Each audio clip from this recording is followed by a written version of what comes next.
Hey everybody, it's PartyElite. Welcome you back to our Disco Elysium live stream Let's Play.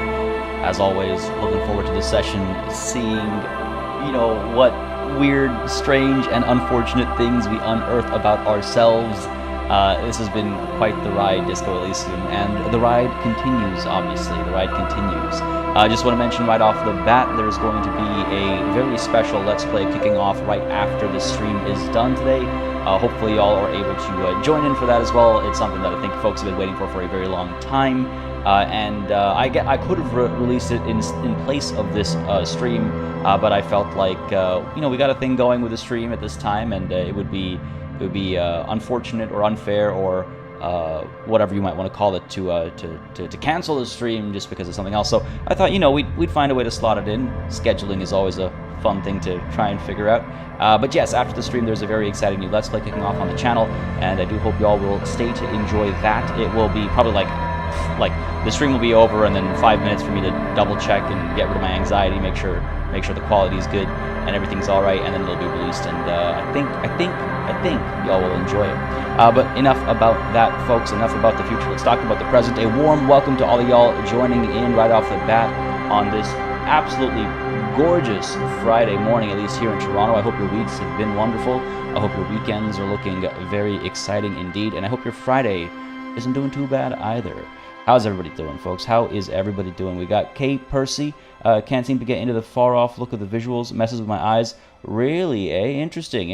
I didn't think about that. I didn't think about, actually, yeah, if it causes any kind of, like, discomfort or anything. Because it is a very stark, there's a stark visual contrast, and it didn't even occur to me. Interesting. Well, I'm glad to hear that last part of that statement, though. Like you too, bud. 6X Lord, how's it going, bud? We got Mr. Renson, we got Spindle. How goes? Been a minute. Spindle back home now, or what's the deal? Ren, how's it going, bud? You'll be lurking while working? Sounds good. Well, thanks for dropping by and lurking. Appreciate it. Donna, how goes? I'm having a beautiful Friday. It's only been about 40 minutes long so far on my end. Only woke up like 40 minutes ago, but doing great. I hope you're having a great Friday as well. Esteban, how goes, buddy? Mox, hello. Esteban, you're gonna be a bit on and off regarding the stream. Still wanted to say hello and watch whatever people at my office let me. Sounds good. Well, good luck at the office. I see you're saying it's gonna be hectic. Hopefully it's not too bad, and I hope it's a relatively peaceful end, at least, to your work day. It is Friday after all, right? Got to kick the weekend off, right? Wickles, how's it going? Glad you can make it. Natalie, hey. Glad to see you again. Good to have you back more and more often. Absolutely love it. Appreciate it. Manol Khan, how goes? Sunny, ooh, Crete. Ooh. I've always wanted to check Crete out. That's awesome. Hey. Nishnesh, how goes? Toes, good morning. Just finished the nice. Well, I'm glad the timing was perfect. That worked out just right. Ahmed, how's it going, buddy? Nitokozo, hey. John Ludlow. Excited to be on time for once, but the meeting gods have thwarted. Oh no, John. Oh my goodness. I guaranteed that meeting could have been an email, but can't wait till you're back, bud. Thanks for coming through. Gary Mac, how goes? Music's a bit loud. All right, sounds good. Let's go ahead and turn it down a bit. I might have turned it up at the end of last stream, so let me know if the music is still a bit too loud. I've turned it down a bit, but I will definitely adjust that if need be. Spindle, let's play. I wonder what it'll be. I don't know. Ren, I see confirming the music. Okay, I see a lot of folks are saying the music was a bit too loud. Well, hopefully it's better now. My bad, folks. I saw the slider a little bit higher, and I was like, I must have done that on purpose. But maybe it was a mistake at some point. Hopefully this is significantly better. And I'm glad I didn't just hit continue and we went through the whole game without being able to hear me. That would have been a thing. Mini Maris, how's it going? No, I've stayed up late gaming when I can join a PartyElite live stream. Oh no, what time is it over there? Well, I'm glad you're able to join us today, and glad to hear you're enjoying the new content. Yeah, lots of new stuff coming in. Real hot, actually, real hot. Spindle, okay, you're back in Canada. Damn, you're spending more time here now than you did when you were actually living in Canada. The Grimner, how's it going, buddy? Heard some folks do have a problem with the artwork of the game physically. That's very interesting. Yeah, I didn't even, I'll look it up afterwards, because it goes beyond just an accessibility thing, I imagine. I'm very curious about the effects of, this art style and stuff. Very interesting. Very interesting. I think I got everybody covered here. Oh, Ahmed, exams next week. Good luck, buddy. Good luck. Hopefully they go well, and hopefully, you know, life can be de-stressed right afterwards. Now, as I see the Grimner saying, ready to see where our little philosophy and narcotics section will take us. Let's go ahead and, yes, get into the narcotics, get into the philosophy, hit that continue button, and dive on in. I mean, last time... Oh, Artonicus, indeed. Hey, bud, how's it going? Right, so last time, there were a couple of interesting situations last time. Let's take a look at our task list really quickly. Well, before I do that, I just want to say we are going to investigate the situation at the like in this little green basement door thing. Remember, Evrart asked us to unlock the door, just leave it a little open, and be done with it. Not the biggest fan of that. I wouldn't mind pretending to have helped Evrart, because I don't want to, like, look, he's clearly a crook, right? And while some people like Manana might argue that he's a crook for good, and you know, maybe I don't even disagree with that entirely, I'm not sure how crooked that crook actually is, right? Like, I'm not sure if he goes so far as to hurt innocent people. Like, I wouldn't put it past him. And I have no reason, no qualms with whoever lives down over here. So I don't want to just leave them to Evrart's will. You know what I mean? So, yeah, weasel diving. That's one way to put it. Nitakozo, if you keep spamming... Oh, I see... I see Spindle already got me covered there. Even if your spam gets blocked by YouTube, mods and I can like see it on the back end, and we have to deal with it. So it will lead you to being timed out. Just putting that out there, general statement, because yeah, it's spam, whether it's blocked or not. So yeah, we're weasel diving. That's a hard. We're weasel diving. There we go. Finally managed to get it out there. And I just don't want to. I don't want to help Evrart. I'll be honest. The only reason I'm doing it is because he won't tell me about the investigation until we actually do that, or maybe pretend to do that is what I'm hoping. We did get the body down last session. We do still have to perform the field autopsy, but it sounded like the field autopsy is immediately followed by the body being carted away. So I held off on it because I do want to try and get those boots, right? Look, he's not using them anymore, and I feel like we could. I feel like we could. I could talk to... So one thing I was thinking was maybe we wait for the evening, like, you know, after work hours, after typical work hours, 9 to 5, let's say. We wait until after that to open this apartment door and then actually go inside and maybe speak with whoever's inside this room, right? I feel like that would be a good way to... warn them, let them know not to be home at a certain time. Something. We could maybe do something. I'm not sure how it's going to play out, but that's my plan. So as we wait, because there's an hour before that time, before 5, we could wait by... we could tackle other tasks, obviously, while waiting. So we could ask Renee about the photo, which is the photo of him and his wife, I believe. It's an old photo that we found. Talk to Joyce about the pail without Kim. We got to wait until Kim's in bed. We got to find the cryptozoologist, but I think he's across the bridge that's broken. Smoker on the balcony. Right, what was this again?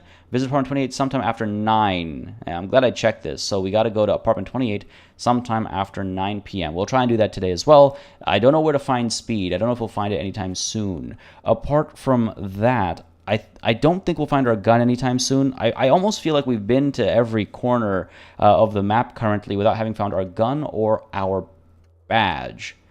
And it feels like we're not going to get those until maybe some of those areas have been unlocked. The same thing goes for karaoke. I haven't found a tape anywhere. I mean, maybe I've not been looking hard enough. The victim's tattoos. Ask another about the tattoo's possible meaning. Yeah, we'll see who that other person is. Track down our badge. Find smokes and smoke them. Haven't done that yet either. All right, let's... I think our gun is with that lady that we first interacted with right at the beginning of the playthrough. But I can't... When I knock on her door, she doesn't open. She's on the roof smoking, and she has private access to the roof. So nothing we can do about that. So I think we're going to wait 55 in-game minutes to get in there, basically. I think we'll wait so that they're more likely to be home. Because it's not like Evrart can do anything if we haven't opened the door, right? That's kind of the angle, right? Sorry, Foundation as in like the TV show, like the book series that has now become a TV show, or something else.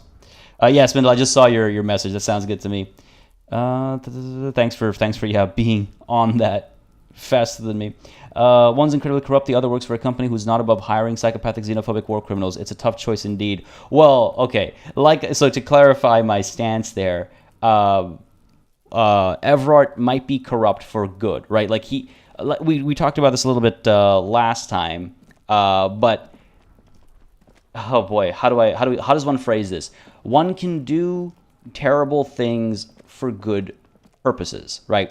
Now, whether that's justified or not is individual morality, right? Like, do the ends justify the means? That kind of conversation, and it's a very interesting topic to explore. But I understand, I understand that viewpoint. I understand people who support that viewpoint. I don't know. Depending on the thing, I can stand on either side of that conversation, right? Like it depends on what the particular evil that's being participated in is, which will determine if it's justifiable or not. Corruption, accepting extra like cash from outside your job responsibilities to help people, is that the worst possible thing somebody could do? Probably, no, not the worst possible thing somebody could do. So that's one thing, right? That's one aspect of... Okay, we just kept walking there even though I let go of the keys. Does he like have a... Oh, he does have a locked two-step animation. Interesting. So that's one thing, and that's okay. That's sure he's corrupt. That's troubling. In a sort of way, not as troubling as hiring xenophobic war criminals for sure. But I don't know if he is also willing to hire xenophobic war criminals. We don't know enough about him, but just the way he acts, his mannerisms, the way he talks, the way he treated us when we were there, it leads me to believe that he's not the nicest guy in a variety of ways. He's also literally asking us to like act on his behalf as the police to threaten somebody.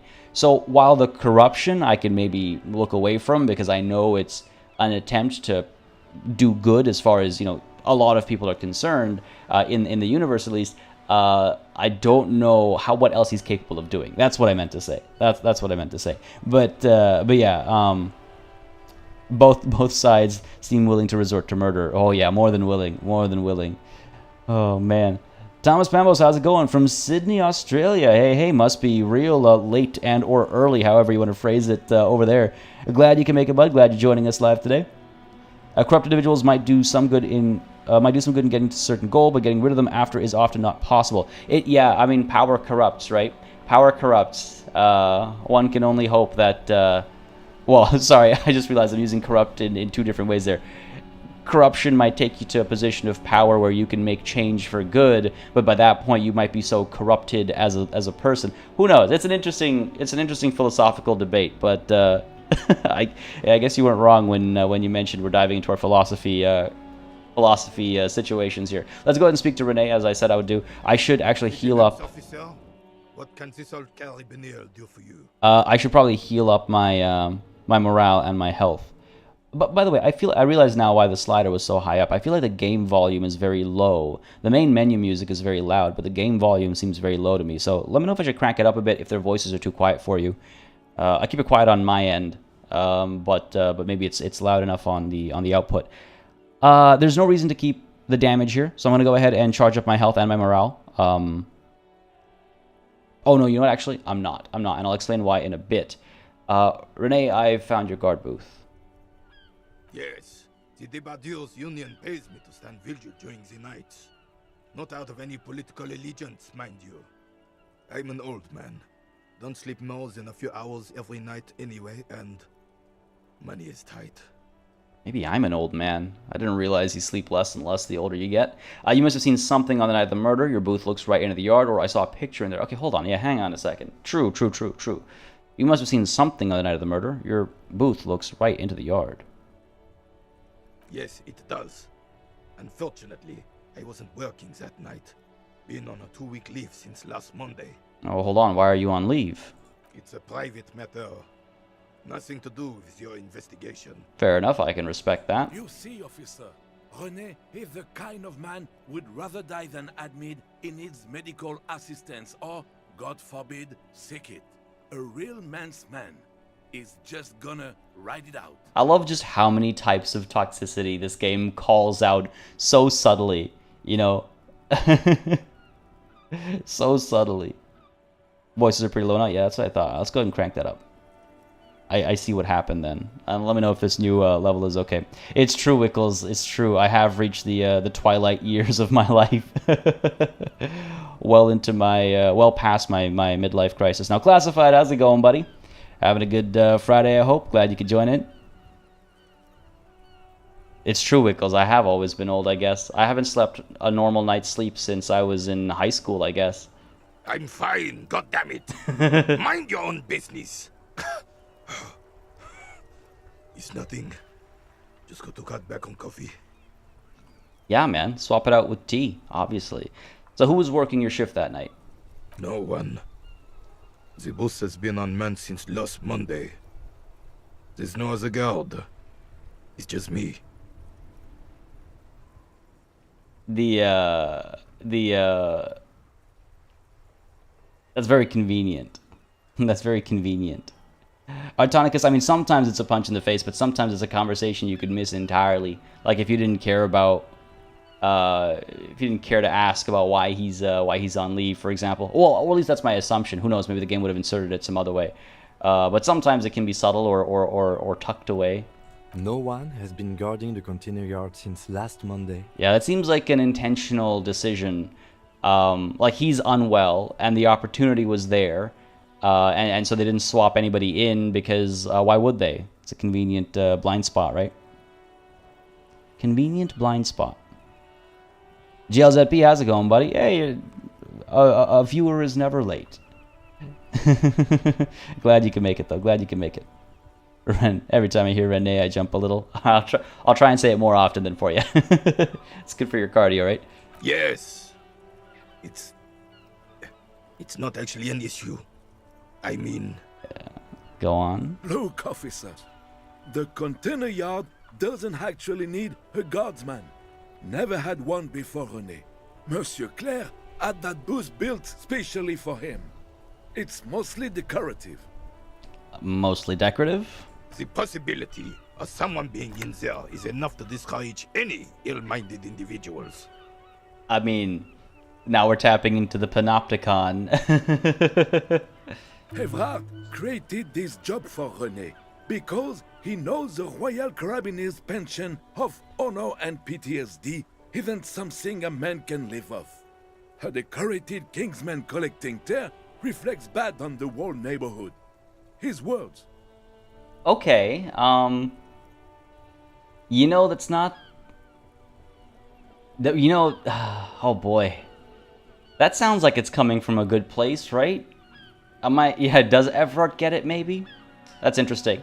Really quickly, though, I want to touch on this. So I mentioned it's like it's tapping into the panopticon. This is a theory. I forget who came up with it. I think it was Foucault, Foucault. I think it was him. But the panopticon is it's typically explained or depicted through a guard tower in a prison. But basically, the concept is that the fear of being watched is enough to keep people in line. Obviously, it was better phrased by philosophers. I'm paraphrasing it, but again, it's often illustrated with this guard tower, which basically is like if a prison is a giant circle, or if a prison yard is a giant circle, all you need is a tall guard tower in the center, which has windows facing in every direction, and you could have one guard in there, you could have no guards in there, but the effect would be the same because the guard tower would instill the fear in the prisoners that they might be being watched, and so they would try not to break any rules in case they were being watched. And that's like the theory that, again, yeah, if you...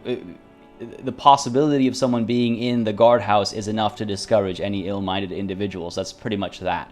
And so it's interesting to see it come up because it's not something I see like talked about often. It sounds like a very obvious thing, but obviously we had to, as a collective, we had to get to that conclusion, right? It's obvious now to us, but it's funny to think back about when it wasn't obvious But yeah, the Panopticon. It's an interesting thing, and it leads to lots of interesting discussions. In fact, the guard tower in Guardians of the Galaxy is designed along that theory. I don't know if that was intentional, but you can kind of see it, right? You can kind of see it. Norman B. Gaiman, how's it going, buddy? Stop by to like and wish you a great stream. Well, thanks for coming through, dropping that like, saying hi. Whatever's keeping you busy, I hope it's not too much stress. Have yourself a beautiful Friday, bud, and enjoy the weekend too. Thanks for coming through. John Ludlow, I find most meetings go on much longer than they need to. Oh man. Nitakozo, sorry, what did you say? You finished exams. Hey, good for you, bud. Good for you. Also, thank you for no longer spamming. Appreciate it, but keep it on the down low. As Spindle and Wickles say, they know what's up. Creating weird psychotic video games. Sorry, Josh, with regards to, it appears there's a profitable career path for philosophy majors. I mean, yeah, hey, this game's got me, like, more than hooked, right? And it taps into all that stuff so deeply. Seamus, no worries, bud. Like I said, well, like Wickles said, rather, I love how you put it, a viewer is never late, but fools seldom differ. That's just beautiful. That's the second half, by the way, of Great Minds Think Alike. A lot of people just ended at that, but the second half is, but fools seldom differ, and it's my favorite, like, twist on a saying. But you didn't miss too much, buddy. We are waiting until 5 p.m. before we go weasel diving. Again, we have to leave that door unlocked for Everard. But I figure if we wait until the, late afternoon, early evening, the person might be home. Maybe if they have a job, right, they're more likely to be home. So I'm waiting until then so we can open the door and maybe speak to the person who actually lives there and give them a heads up, right? Give them a heads up, because I would feel terrible if something were to happen to them otherwise. Nico, how's it going, buddy? How's it going? Having a good Friday, I hope.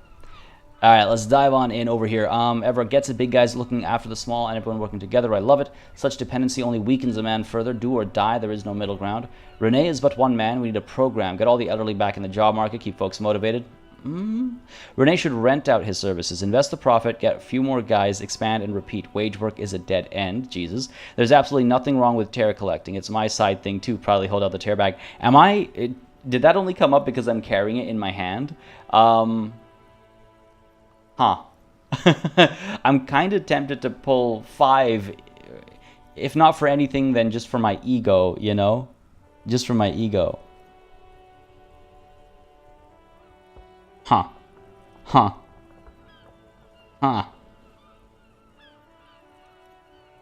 Nico, you're tired? You should go out for a walk? I mean, we got the stream going right now. You could pace while watching. I don't know if you heard me say it or saw me mention in the Discord, but there is a new Let's Play kicking off right after the stream that I'm almost certain you will be interested in. But that'll be right after the stream. So if there's a time for a walk, maybe it's now. Get some of that fresh air in, right? Especially if you've been cooped up for too long. I know that feeling. Everard gets it. I don't want. No, you know what? I'm gonna go with 5. I feel like it'll soothe our ego, because it's definitely been at least a little bruised holding that bag full of tear as this guy like talks smack about doing exactly what we're doing. But also because I don't want to be pro Everard. I don't think we would believe in 2, right? Because remember, if we're embracing all the anti-establishment mentalities, then I feel like 2 would be countering that. Starting a whole program sounds... get all the elderly back in the job market does not sound aligned with again, our political leanings. Renee should rent out his services. Again, that also doesn't sound with our political leanings. By this, I mean this stuff sounds like capitalism and just like hyper-capitalism, unchecked capitalism in some cases. But you know what? I'm going to step away from that conversation and protect my bruised ego instead. There's absolutely nothing wrong with tear collecting. It's my side thing too. Oh, I didn't mean to imply there's something wrong with that. I do it too. Everyone does it. It's an excellent side thing. Yeah, see? Gaston knows what's up. Yes. Can we conclude the topic of my gout boost now? No one collects tear like Gaston. They forgot that line in the movie. He's not going to become an entrepreneur. No, yeah, you don't say. Alright, I saw a picture in there. You were in it. Who's the girl? She is nobody. This is none of your concern. and I refuse to discuss my private affairs with the RCM. The lady is Jeanne-Marie Beaulieu, and she sure as hell wasn't a nobody. Man, you know, some friend Gaston is. It's like, I understand, I understand not liking your good friend's, you know, cold, hard demeanor and exterior. But, you know, if he doesn't want to talk about something, let him be, man. Let him be.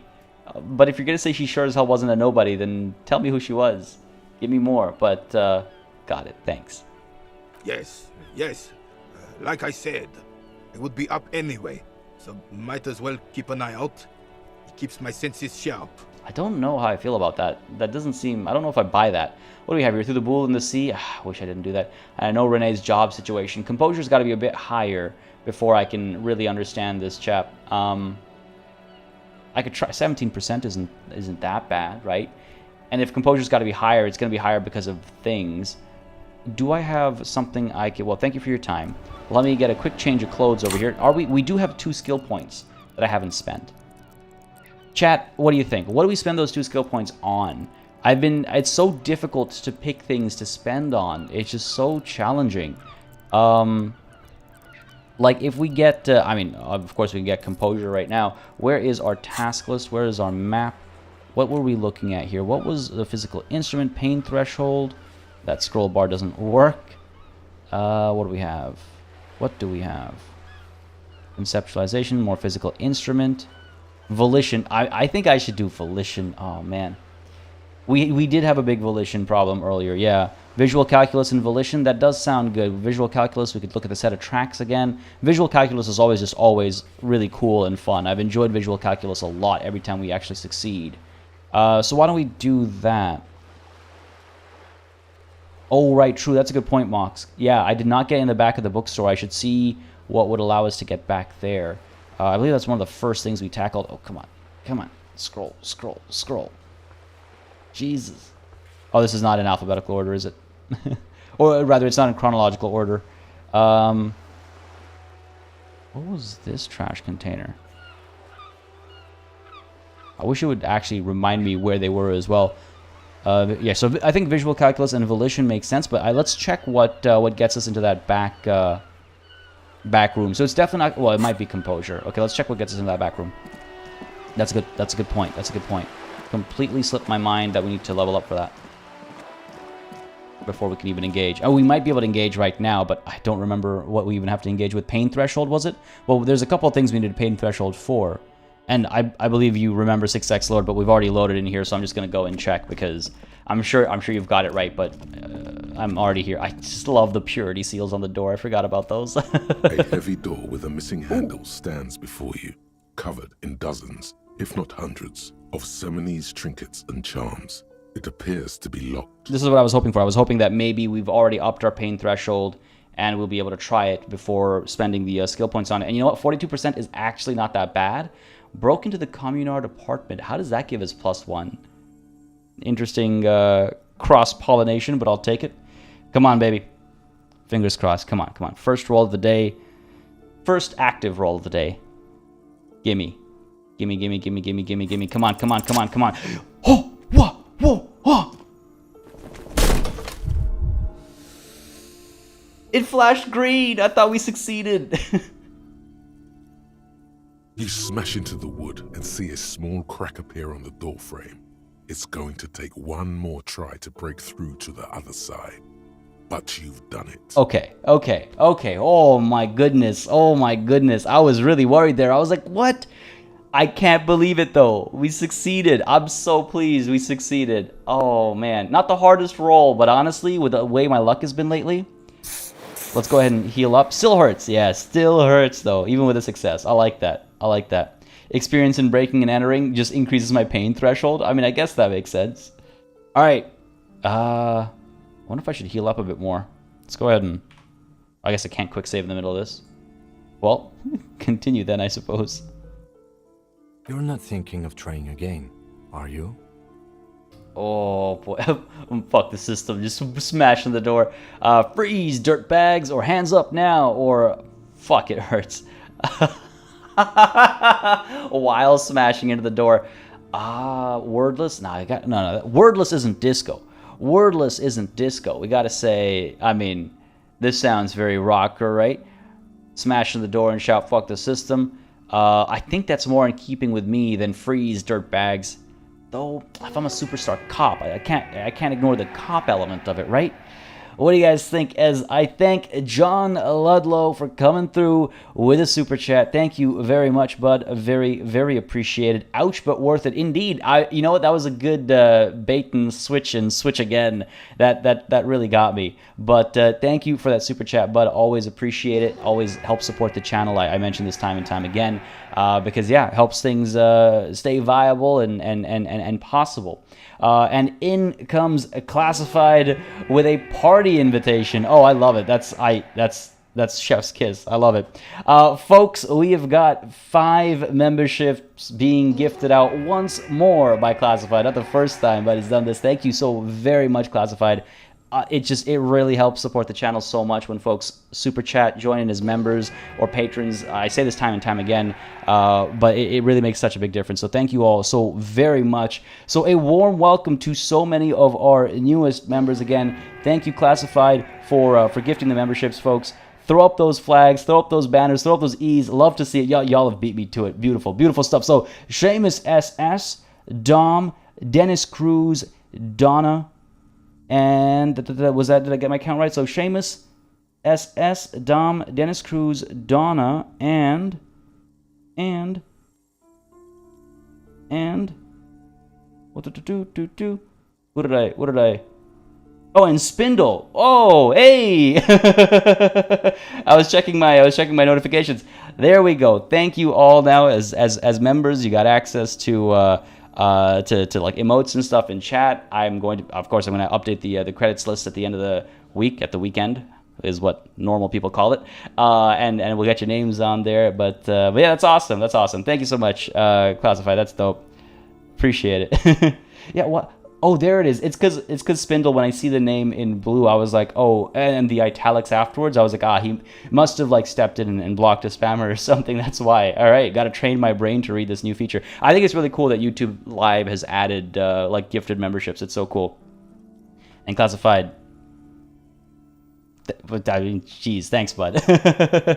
Thanks, bud. There are no words. There are no words. That's so cool. All right, let's dive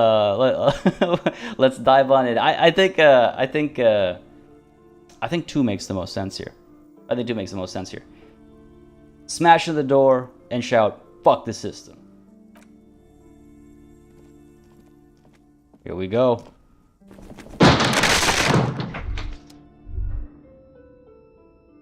Oh, where are we? Oh, where are we? I realized I maybe should have said Freeze Dirtbags, but no, you know what? I'm such a superstar cop that I could tell that there was nobody here, and I wouldn't need to shout Freeze Dirtbags, so it would actually make me look like a chump, which is why I didn't do it. So instead I said fuck the system to respond to Kim's question. Entirely intentional. Entirely intentional. Yeah, that darkness made my heart skip a beat. Yeah, I thought we were knocked out. I thought we were going to go through a whole other dream sequence or some messed up nonsense and discover how horrible we were as children or something. I don't know what this game has planned most often, you know. Oh boy, okay. I see a lot of people saying this is going to be interesting. Let's quick save. Bent metal, broken glass. Your path lies strewn with the broken forms of everyday objects. All right. Yeah, there's a home gym back here. It's like, what's going on? What's going on? And meanwhile, Jazzy B coming through with a remembership of 16 months. We got a siren party outdoors to celebrate all these memberships and super chats coming through all at once. My goodness, that is loud. Thank you so much, Jazzy B. That is, oh my goodness, 16 months as a warden. That's wild. Here we go. May the dice gods bless you. You know, so far, they have blessed me, and it must be because you were preparing those positive vibes and positive thoughts. I appreciate it, bud. Not just, obviously, the positive vibes that you always bring in, but, of course, the support as well for 16 months. Absolutely bonkers. Folks, banners and knees. Banners and knees. Let's get them up. Let's get them up, right? We gotta celebrate. We gotta celebrate. The Grimner, whenever party discovers a new room, we know where we'll spend the rest of the stream. Yeah. I don't know if that's said chidingly or positively, but I'm going to take it positively. Oh, boy. Someone is training for some intense reading sessions. Yeah. I mean, hey, maybe there's a secret buff twin sister back over here or something like that, right? Oh, I love to see that. Oh, that's beautiful. Memberships have existed that long? They have. What was it? We had a 30-something month membership on Monday, I think it was, renewal or remember. Memberships have been around for a while. They just weren't like advertised by YouTube, and people didn't know what a membership was when they first came around. And then eventually, the streaming culture at YouTube has changed quite a bit. It's been interesting to see and be a part of. Very exciting to be a part of, actually. Anyway, on the topic of exciting things, let's see what's going on over here. I'm genuinely concerned and excited. You are the destroyer, the bane of inanimate matter. Gaze upon me, stuff and despair. Beautiful. No, I'm just a disempowered individual trying to take my disempowerment out on everyday objects. Or, yeah, I rip shit apart. No. Gaze up, because we also have high drama, right? Gaze upon me, stuff and despair. Kudos. Oh, well, thank you. Gained a thought. Anti-object task force.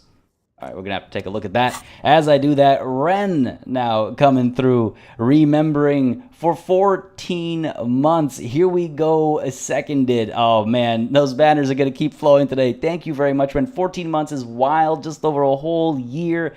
Appreciate it greatly, bud. Again, and as always, the support means so much, and it helps just with everything so very much. So thank you so much, bud. That is absolutely awesome. It's really cool to see. I'm so glad they added the remembering thing because it's just so, I don't know, it's so cool to see and celebrate. I absolutely love it. Absolutely love it. Thank you so much, Ren. Again, appreciate it greatly. You've heard me say it time and time again. It's kind of supports a game changer. The siren's coming through again to celebrate, obviously. Something must be up somewhere today. All right, what do we have over here? Anti-object task force, -2 pain threshold. That's probably not a good idea. For 2 whole hours? I'm not going to pick this up right now, but I do want to see what it's actually about. So take a look at your hands. See how bruised they are? See those little scars? This is Exhibit A. The material world is holding you back. Containers, mailboxes, doors, chairs, they're all your enemies. Always have been. Atoms themselves are in on this conspiracy, forming shapes and structures that you hate. Your energy stuck in a body. Your spirit trapped in matter. Break free. Beat up that lamppost. Let it know just how much objects suck. Okay, this is a funny one. This is a funny one, but I think before I get into something like this, I need to get some kind of superstar. Maybe, okay, here's what I think we'll do. We'll go ahead and spend our skill points on, what were y'all saying? You were saying volition. Oh, our volition is very low. Volition and visual calculus. I think we can do that. So volition, visual calculus and volition, saying them backwards for no good reason. And the next skill point we get, which shouldn't be too far away, we can use to unlock a thought. And if we unlock a thought, we'll go ahead and get some kind of superstar. Because again, we don't know what the actual benefits after the studying is done are going to be, but -2 pain threshold right now as we're exploring a new space doesn't sound good to me, and reduced logic doesn't sound good to me either right now, as high as it is. But that's the one we're going to do next, I think, some kind of superstar. I did, yes, I did get, that was my first death, trying to punch Kuno. It's not vandalism if you've thought about it a while. You know, I feel like that makes it worse. I feel like that makes it worse. And yes, Wickles, of course. I wish the Patreon integration into YouTube was improved. I mean, they've worked on it a bit, but I do wish they'd figure out how to get like the what's it called, the emotes and the little icon next to the name and everything. Hopefully they're working on that. But yeah, Patreon and YouTube integration has been good. There's definitely like more stuff they could do as YouTube gets better and better at it themselves. Yeah, let's do this, right? Exactly, Wickles. It makes it premeditated, right? I think that makes it worse. Yeah, let's go with volition, visual calculus. Yeah, I'm not looking up any of the details about what we actually get out of the thoughts. I want it all to be a surprise for me, exactly. Except changes in clothes. It's always so difficult for me to level up like this. Yep, done. Too late. Can't do anything about it. Now, what does Kim have to say about our talents? All right. What is this place? The lieutenant stares at the dusty training equipment. It's an adventure. It's the netherworld beyond the veil. Looks like a gym to me. No idea, Kim, but my head hurts. My head hurts bad. Or I think this may be the Artemitips Boxing Club for young athletes. Was that one of the businesses listed outside in the building? You know, I'm gonna say it. I'm gonna say it. I think it may be the Artemitips Boxing Club for young athletes.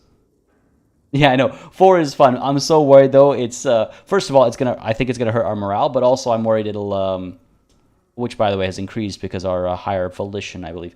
But I'm also worried it will it'll bruise our ego, you know. Physical pain is fine. We can look past that. Ego pain, oof, that's tougher. I think this may be the Artemitips Boxing Club for young athletes. I think you're right, though it looks like no one's been here in ages. I doubt the electricity still works. Good thing we have a flashlight on us. Don't forget to take it out of your bag before we move on. Some specks of dust shimmer in a faint beam of daylight falling from the window. Other than that, the room is dark. An eerie feeling rises in your chest. What if there's a reason why no one's been here for ages? Or let's just keep going. I'm sure it's just a regular abandoned house, nothing mysterious here. No. We have a thing for drama, right?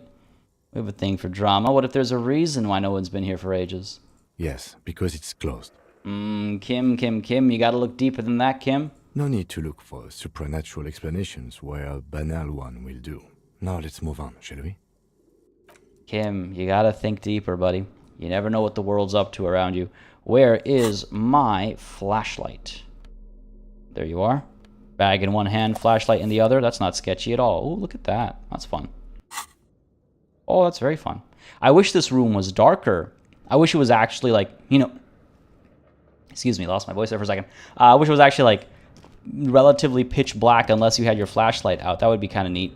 I know it's not a horror game, but that'd be kind of neat. Sand is dripping from a punch bag. Punch bag? Punching bag, surely. Punch bag? Is that an alternate term for it? Ooh, what is this? A shot put ball? Whoa, 13 reals. Are you kidding me? Yeah, I'll take that. I'm glad encumbrance isn't a thing, but I'll absolutely take that. Hopefully I can sell it to the pawn shop. The poster says, Citius Fortis. The rest is worn off. No clue what that means. This is going to be a check, isn't it? Hold on. What's this thought? Smells like leather and sweat. Ugh. Imagine it does. Worn out wall bars. They look unsafe. And let's check this, thing out A here. barbell lies on the floor. The color has worn off its weight plates. Give the shot put to the pool players. I mean, I like the sound of rent being secured for another night. All right, let's see. Wait, 6X. Kim hears six-legged claws and thinks horses. Yeah, just doesn't look deep enough. Kim always shutting down the drama. A barbell lies on the floor. The color has worn off its weight plates. All right. It's 60 kilograms. Your triceps hum at the sight of these weights. Show the world what kind of beast it's dealing with. Lift them. Here we go. Here we go. 60 kilograms should not be too difficult. I mean, I'm looking at my frame and general demeanor over here. Maybe we can't lift 60 kilograms. Oh, boy. There are no collars on the barbell. This is a safety hazard. Oh, boy. Okay.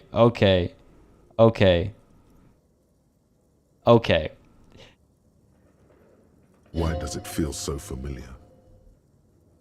We're going to do this, aren't we? Ah, my head hurts. It actually hurts. We're going to do this, right? Well, at least noticing the collars will improve our chance of success. We'll have to. We're a superstar.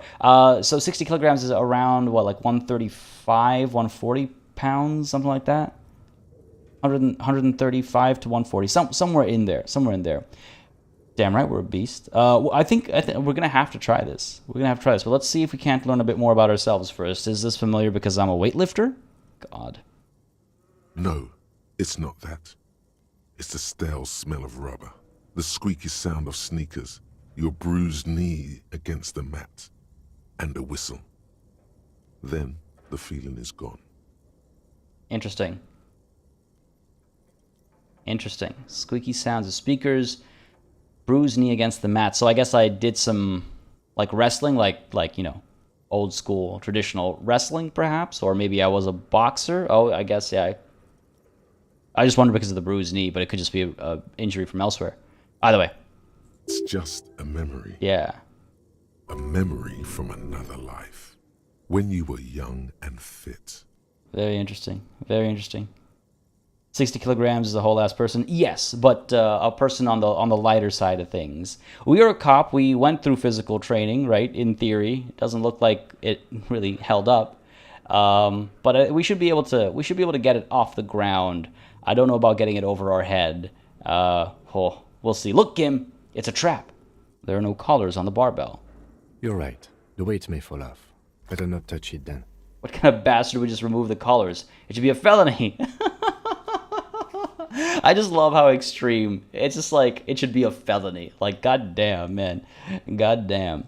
No, actually, I don't really care about safety hazards. I'm a superstar, baby. Safety hazards, that's my jam. No one does until they get smashed under the barbell. Come on, who would be dumb enough? Who would be dumb enough, Kim, to get smashed under the barbell? Come on, come on, come on. You don't need collars. You don't need collars. You don't need collars. Come on, baby. Come on, baby. Come on. Jess!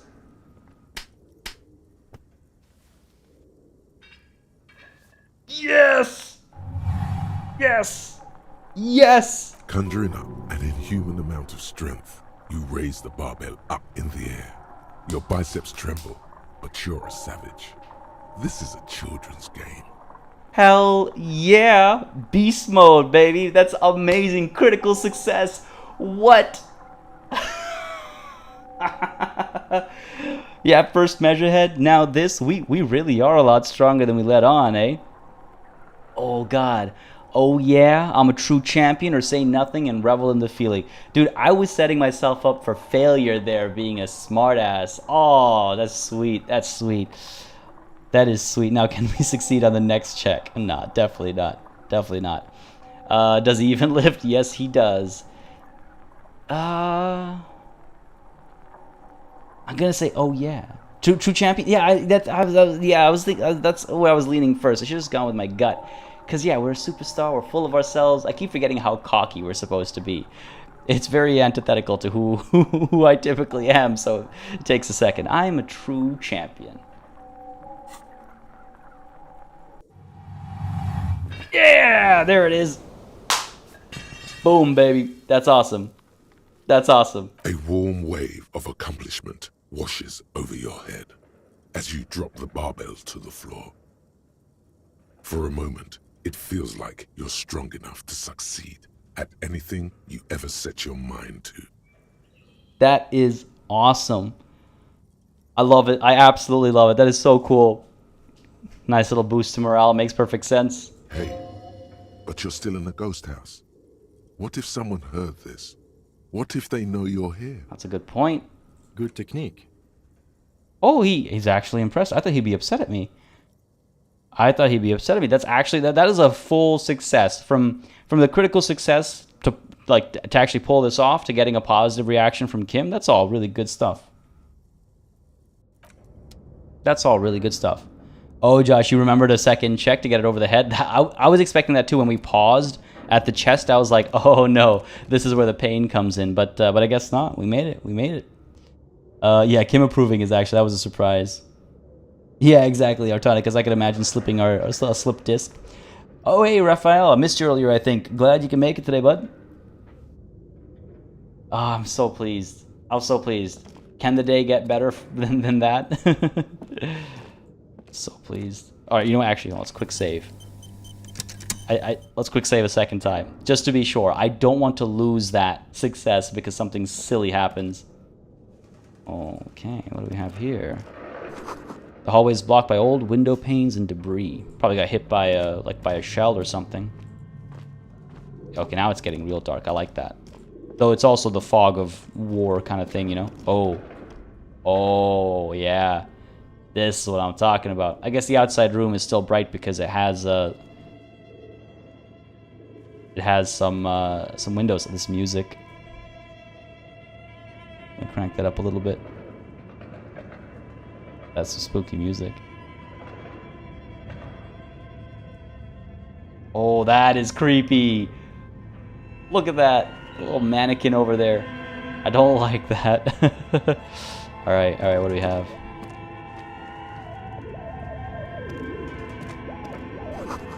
A large demijohn full of strange liquid. Wild animals stare at you in the dark, stuffed and mounted. I was going to say it's all taxidermy, isn't it? There's this thing over here. Yeah, look at that. Airship rotors covered in spider webs that remind you of blades. Looks like the remains of the 24-hour window repair shop. Oh, interesting. Okay. Oh, that's creepy as hell, man. Oh, this is all really creepy. This is like Bioshock creepy stuff. In we go. The long cast shadows as well. Very good atmosphere. A naked mannequin torso. A strange yellow color. Fabrics over here. There's like a tailor shop or something. Oh, well, this is a repair shop, I guess. Blue velvet, soft to the touch, moth-bitten. Got radiators back over here. Tipped over cabinets. Is this Emma's atelier? I suppose. But where are the clothes it used to display? What is that? What is that? Bearded elf back there. Oh, there's so much to see. So much to see. Mini Merrills, you're headed off, going to sleep. Enjoy the rest of the stream. Looking forward to learning what happens in the VOD. Sounds good. Well, thanks for coming through. Really appreciate it. Have yourself a beautiful night's rest, and enjoy the VOD when you get a chance to watch it. Thanks for coming through again, and yeah, have a great night's sleep. Thank you so much, and enjoy the weekend, of course, because it's Friday and you're going to bed. Good stuff. Good stuff. All right. Good stuff. Take that. Don't mind if I do. This music. What do we have here? This appears to be some kind of machine with a cube-shaped heart and a wired framework. The keyboard has a rectangular on-off button. A piece of paper still hangs from the printer. A radio computer. Just sitting here without anyone inside. He sounds surprised and a bit cautious. Interesting. What he means is that these things cost money. Why would anyone just leave it behind? Do I care for Kim's opinion? I'm going to turn it on. I don't think I'll ask him. I'll just reach in there and flip the switch. Turn on the machine. The machine lights up like some prehistoric animal stirring from its slumber, revealing fluorescent play and print keys on the keyboard. The hatch on the machine's central compartment is wide open. Let's take a peek inside the compartment. It's empty like a beehive without its brood.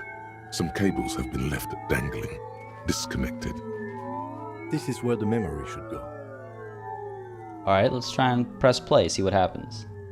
Nothing happens. Press it again. Nothing happens. Alright, third time's a charm. Nothing happens. Damn it. Press print then. Nothing happens. Ah, I got baited. I got baited so hard. God damn it. Fair enough, leave it be. Might have engaged something elsewhere though, right? Oh, what is this? What is this room? This is like a conspiracy theorist back room. The I forget her name, but the shopkeeper was not kidding. This old fireplace is covered in lines drawn in blue and red marker. The mesh spreading over the stone like blood vessels on alabaster skin. It looks ghostly and strangely ancient. The whole thing resembles Cadran mosaic tiles. Very pedantic. Oh, hold on. How do I know what Cadran mosaic tiles are supposed to look like? History classes, students with their textbooks open, studying the roots of our civilization. Those aquarelle blue tiles looked beautiful in the sun. What am I looking at? Radio frequencies, it seems. UKV 123.6, UKV 123.7, UKV 123.9. Some written notes, too. Sparse and cryptic. I noticed we're missing a 0.8 there. What are these, like number stations or something? Radio frequencies for what? Unclear. It looks like a cardiovascular system split into veins and capillaries. Very advanced. So we're dealing with something medical here. You think so? The web is comprised of radio stations, all lead back to one red heart, titled the Game Master frequency. A note says, this one can listen in on any station it wants. Okay, this is very creepy. I really like it. I really like it. Wait, so if it's a game, then who's playing? Whoever decides to call in to a call-in station, it looks like. Oh, we gotta get back to his car. We gotta get back to his radio. A list of names under the stations suggests people across 6 Isolas would be playing. Muindi, Insulinda, Kotla, Grad, Samara, and even Il Mara. There's no way a little basement studio working here could pull anything like this off. My god. It's as if the less money they had, the more ambitious their project became. Why do you say that? The schedule. I know doom when I see it. The company was running out of funding. Oh, interesting. He nods the calendar on the chalkboard, wiping his marker-stained fingers cleaned. What else? Nothing. It's just lines on marble. An echo from times long gone. No one has used the fireplace in ages. We gotta call in, right? We have to call in from his car. What is on the chalkboard? Your flashlight slides over an old green chalkboard covered in scribbles, sketches, and schemes, like some ancient cave mural. Why does it feel like when they said Game Master back then, I was like, oh, it's like, tabletop RPG. And then I realized, right, the bearded elf, is it like an actual, they're just playing by the radio tabletop role-playing? A lot of sketches. All right, what's going on here? Some of the writing has faded with age, but you can still make out sections here and there. Photos and drawings have been pinned to the board. Inspect the drawings. These lithe, pointy-eared creatures appear to be different types of welkins. You make out autumnal candle welkins casting wax-based magic. Translucent welkins with organs shining under their skin, and even ether welkins hailing from the vast emptiness of sidereal space. Who are all those creatures? Fantasies of a tortured, feverish mind? You should adopt one of those welkins as your persona. No longer a mere man, but a welkin. Sounds compelling. One of the welkins, towering among the rest, appears to be different, however. Next, examine the welkin. This is important. It's Vara Hamira, a high welkin, his face white and scarred like cracked marble. This is clearly a welkin supremacist. The note says, all non-welkin races will be purged. Yeah, when they said it's a welkin supremacist, I was like, what makes you say that? And then the narrator went on. I was like, oh, okay, that makes you say that. Fair enough. The Haldor, the Twarg, the humans, and even headless men, all of them purged. Imagine a world filled only with welkin, green welkin, dread welkin, and the high welkin to rule them all. An inordinate amount of time has gone into drawing these little welkin creatures. Why would anyone spend so much time on this? Who are these creatures? Who drew them? Are they real? I have so many questions. Or one of them, whisper, one of them is a welkin supremacist. Well, this has been educational. Let's move on from the welkins. No, I'm curious what Kim has to say. Why would anyone spend so much time on this? I love Wickles taking offense to even being suggested that we were ever just a mere man. That's true. We were never just that. Why? But why? Okay, why would... Now, I understand. PartyElite understands. I understand the passion of getting into TTRPGing because I do myself. But I don't think we understand. So why would anyone spend so much time on this? Some people really like building a world, I think, even if it's just for a game. Yeah, it's true. Yeah, this is very much me. Who are these creatures? Who drew them? Are they real? I have so many questions. This looks like concept art for a project. It's not really real. Okay, well, one of them is a welkin supremacist. Political commentary. That one has a great beard, too. The lieutenant nods at the welkin's facial hair. You know, I will say, Kim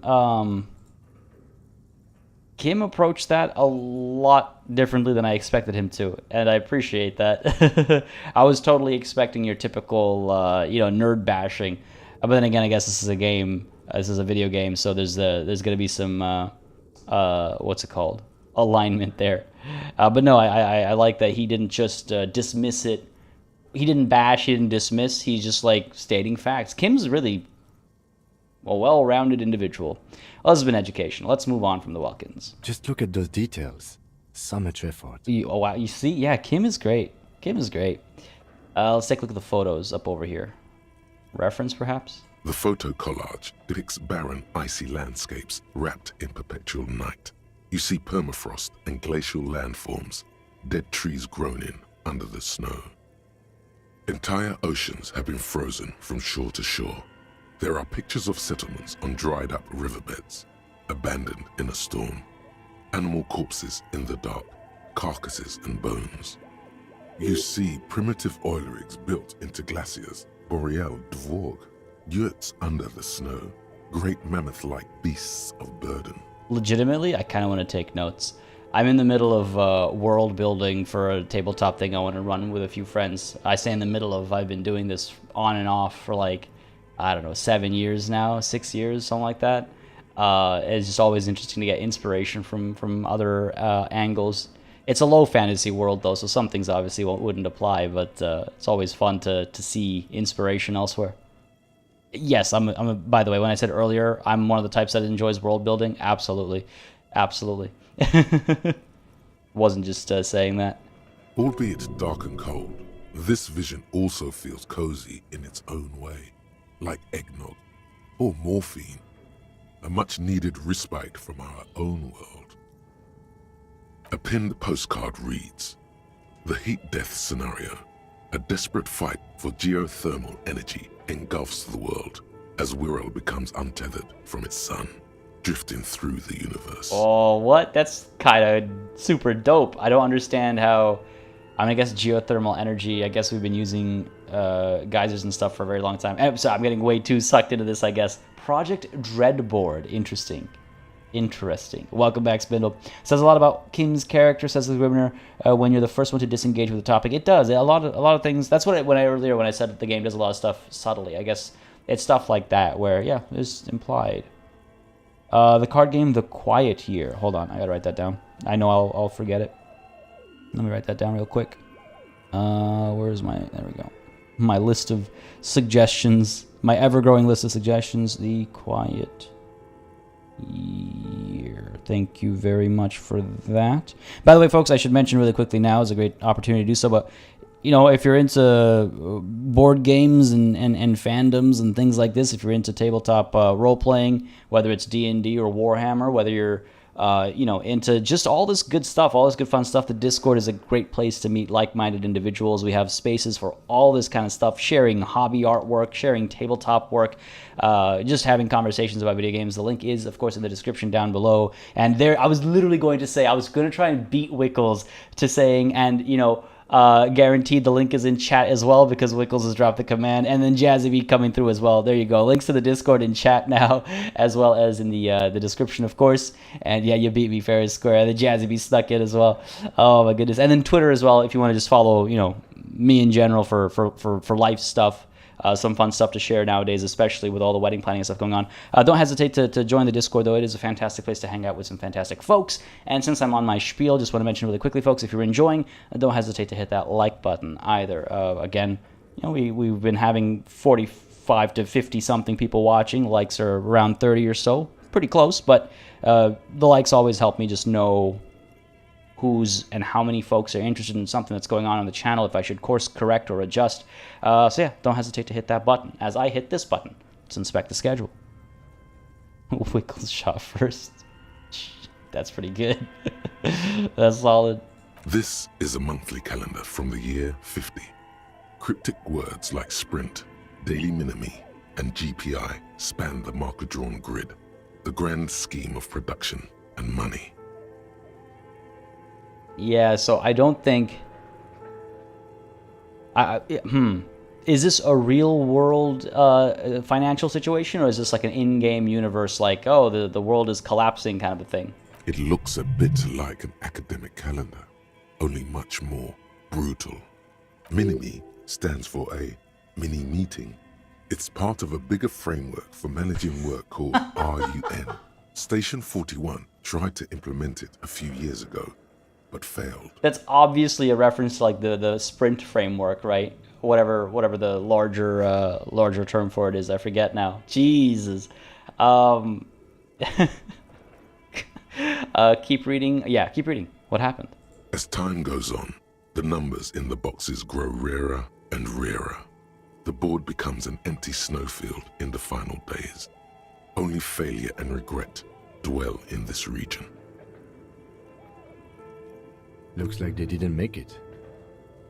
Lieutenant looks at the frigid ice field of nothingness. He sounds genuinely, melancholic, sad. A note in the bottom left corner of the chalkboard says, "See the prod schedule filament for details." Well, let's inspect the notes. The handwriting is only partly legible, but you can still make out 3 slogans: Call in, Tune Out, Wirral Untethered, and Heat Death of the Universe. The full text reads, "Heat Death of the Universe is the new black." Another note says, "The biggest advancement in role-playing systems since the 30s. Outside, a cold wind wraps the building in its bosom. Snowflakes in the wind. An old woman passes what the locals call the doomed commercial area. She tries hard not to look at the bookstore windows. It's unwise. So it feels like, as we unwrap and unravel some of this, it feels like Emma, I think, sorry, I forget who mentioned it, but y'all had me covered in chat. Emma is the bookkeeper, or the storekeeper. Ren had it. Thank you, Ren. So it seems like, I mean, it's possible that she was really into this stuff and then, delved too deep, perhaps. Or maybe her daughter was really into it, or she has another family member, like her husband, or I guess ex-husband, or a son or something, who was like really into it, because we've tapped into the satanic panic in this game before, right? So maybe this is like looking at that a bit more, perhaps. Oh god, we're talking about Scrum in chat. Oh man, Seamus, Scrum is also, yeah, it's a framework for office work. Yeah. And I guess is it named after the like Scrum in rugby? I didn't think they were connected, but I'm trying to figure out how they might be connected in terms of like the meaning or the reference. Remember what Plaisance and her daughter said a few episodes ago about this being a cursed commercial area? Yes, indeed, cursed indeed, as Josh Thompson says. Doom. All right. Done with this board over here. Very fascinating stuff. We've checked these 3 things. There's the autosave. Not going to go through that door until I check this cabinet, for which I have to come around this way. Ooh, Kim has something to say. Okay. What do you think is going on with that computer, chalkboard, and fireplace? Looks like an undercover counterintelligence program. It's just a failed business. The only question is, what the hell were they making? Or no time, let's move on. Oh, God. This... Look. Our logic is 5, our drama is 4, our conceptualization is 4. I feel like these 2 together... Does my logic win out over here? Like, the answer is 2, right? I think 2 is the correct answer. But do we want to be dramatic and say it's an undercover counterintelligence program, only to have Kim go, stop being crazy? You know what I mean?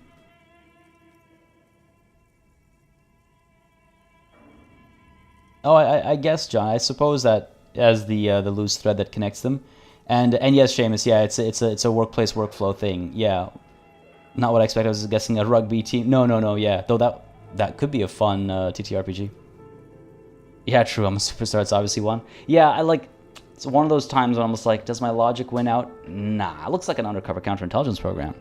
No, that's not it. I think... Well, when I hear about your opinion... The lieutenant takes a step back, steepling his hands. I didn't know that's what that's called. Steepling, of course, that makes sense. It looks like one of those popular pen and paper role-playing games. Only these people were trying to automate it. Make it work on radio computers. Automate? Utter madness, he thinks, as a compliment. I like Kim. Kim's great. How are they planning to do that? Has anyone ever done this before? And this was a role-playing game? What do you think happened to the company? Okay, well, how are they planning to do that? Through call-in stations. None Yeah. of the players have to be physically present. Anyone in the world can participate in the game, as long as they have a two-way radio. I love it. I love that I'm pleased with myself that I came to that conclusion before we even like looked at the board properly when it became a bit more obvious, you know? Oh god, now we're talking about agile. Oh god, oh god, oh god, what's happening? Then there's the game master frequency that listens in on the smaller call-in stations. I think that was supposed to coordinate the stories, functioning as a master of ceremonies of sorts. Yeah, very interesting. Like how by radio, I mean, I guess you're on the same frequencies. You can definitely, yeah, everyone would be able to hear. You just have to be the honor system for dice rolls, obviously. But, you know, it's never the same as being physically around the table. You got, you know, there's something about being around the table that just changes the flow of the game. Has anyone ever done this before? Not to my knowledge. They make automated games in Graz, Messina, Königstein. You know, places with industry. Interesting that he calls them automated. But I don't think anyone has attempted to create an interinsulary game before. We just don't have the technology. Alright, and this was a role-playing game, you're saying? Indeed, those Welkins are a dead giveaway. Role-playing people love that stuff. The world looks like a modified version of the WeWorld board game, with hit death thrown in. Ah, I see. Super cool. Someone should give them millions of real immediately. This game is too good to be left unfinished. I see my conceptualization is a little gung-ho, alright? What do you think happened to the company? I mean, they obviously failed. No idea. They stopped filling out the schedule on the chalkboard. Wow. Indeed, it's ambitious and untethered from reality, but... Lieutenant tilts his head thinking. They were insane if they thought they could do this. It was just a play to cheat money out of their investors' pockets. The world is cold and lonely. This would keep it company. Let's finish it. Oh, do we have any money? Let's give them more money so they can finish it and make it even bigger. No, you know what? I kind of like let's finish it, right? We've got high conceptualization. We've got a flair for drama, and we want to be the superstars. And we don't have money. The world is cold and lonely. This would keep it company. Let's finish it. It's too late for that, I'm afraid. Unfortunate. The pipes howl and a rat crosses the floor in this derelict room. Okay, let's keep moving. It was a fun chat. That was a fun chat. But yes, I agree, Wickles. Around the table is best, but if you can't, yeah, you got to make other things work, because got to have a good time one way or another, right? We are the superstars, hell yeah. The show must go on, indeed. Hey, don't mind if I do, thank you very much. Before we go through that door, I just want to see what we left behind over here. There's a couple more spots to investigate. Steel roller blades bearing a Slipstream logo. Don't know why the camera shifted like that, but okay. What do we have here? More money? Ooh. Production schedule filament memory. Oh, yes! That's for the computer. Skis with Slipstream printed on the laminated top layer. Alright, back to the computer then. Quickly now, quickly now. Was that the sound of PartyElite having PTSD when he read the chat talking about Agile? I don't like most of those systems for a variety of reasons. I would say any of the systems, but I'm sure there's some that I'm not familiar with. That's all. That's all it is. Tiles on the cube are still smoldering, casting the framework in a soft glow. Fluorescent play and print keys shine on the keyboard. Before we get into this really quickly, Tiki Power says, first of all, thank you for this. So Party, related to your Monday stream, I spoke to my Bavarian co-worker, Bavarian, and it's pronounced Bavarian. Oh, okay. Bavaria. Okay. When talking about Free State of Bavaria, Bayern in German. When speaking of the Bavarian language, it's pronounced differently. So it's like Bavaria is the place, but Bavarian is the adjective, I guess. Is that how it works? 50 real. How many players caved and sold the thing? I mean, true, right? When the economy's collapsing, easy to get rid of it, right? Oh, John. Oh no. And Wickles, exactly. Yeah. In concept, in theory, good. In execution, yikes. All right, let's insert the production schedule. Like a smooth draw, the filament slides into place. On the keyboard, the play key starts blinking. Press the play button. A bar of fabric right above the keyboard starts producing a soft hum. The sound of static seeps through the machine's planar magnetic driver. The static gets louder, slowly filling up the abandoned hall, until a voice speaks out, crackling and old, cutting into the air. Good afternoon. Fortress accident en rue de Saint-Ghislaine. This is East Insulindian Repeater Station 1. Please repeat. Is this the production schedule? What's the production schedule? The filament you have inserted into the reader. You mean that glowing thing I put inside? This is a live conversation. Yes. Is that the production schedule? Yes, it is, yes. Good. Please repeat the password. Oh, goddamn. Password. Of course it would have a password. That's why there's a human administrator involved. Ask for a hint. I feel like if we say this to the police first, it'll be a dead giveaway, right? Bayerish and Bayern. What? Interesting. Well, Tiki Power, I just want to say really quickly, I appreciate you checking in and coming back with that answer. Hopefully I can like ingrain it into my memory and start getting the pronunciation right. So Bavaria, and then the language is completely different.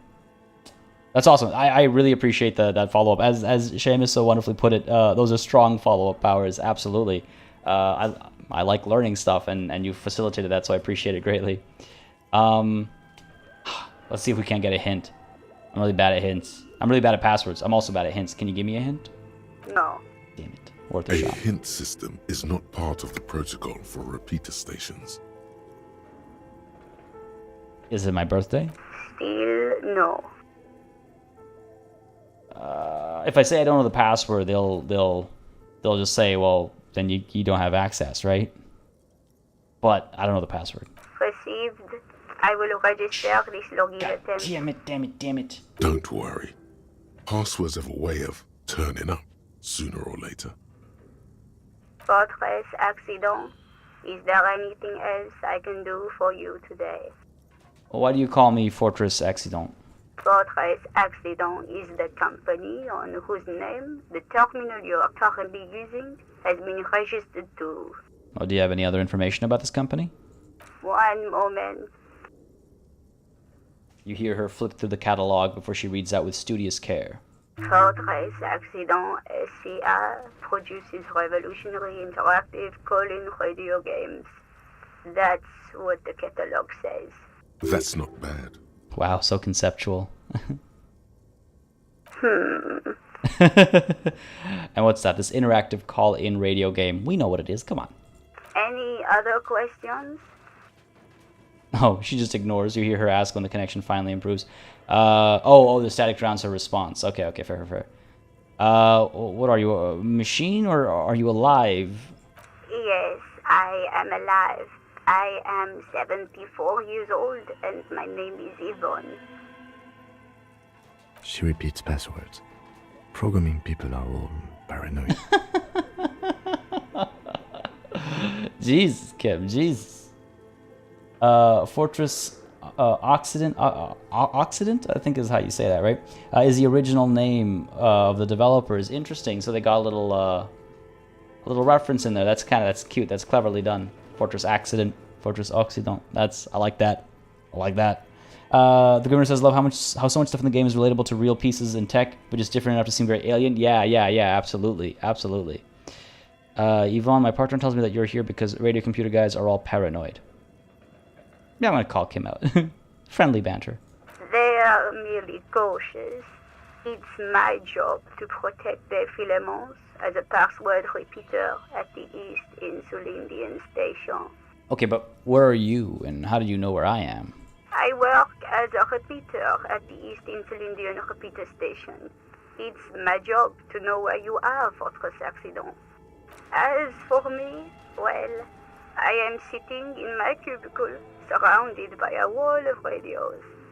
On an island on the river Esperance, a small woman, all skin and bones, sits in a room filled with audio equipment. Thousands of tiny lights are reflected back from her prescription lenses, like stars in the dark. Shivers is so cool when it like gives you insight into other people's circumstances. Now, please tell me if there's anything else I can do, Fortress Accident. Oh, that's all for now. Shut it off. Thank you, and goodbye. I wonder if there's something we can print still. Tiles on the cube are still smoldering. Nothing happens. Nothing to print. Okay, let's see if we can't find the password. I mean, I'm very curious about this situation, but we'll see. Ooh. Scribbled across the notebook, developers of the most advanced RPG in the universe. Fair enough. I was hoping we'd be able to guess the password based on what we've seen already, but I guess not. I guess not. All right, what's this door lead to?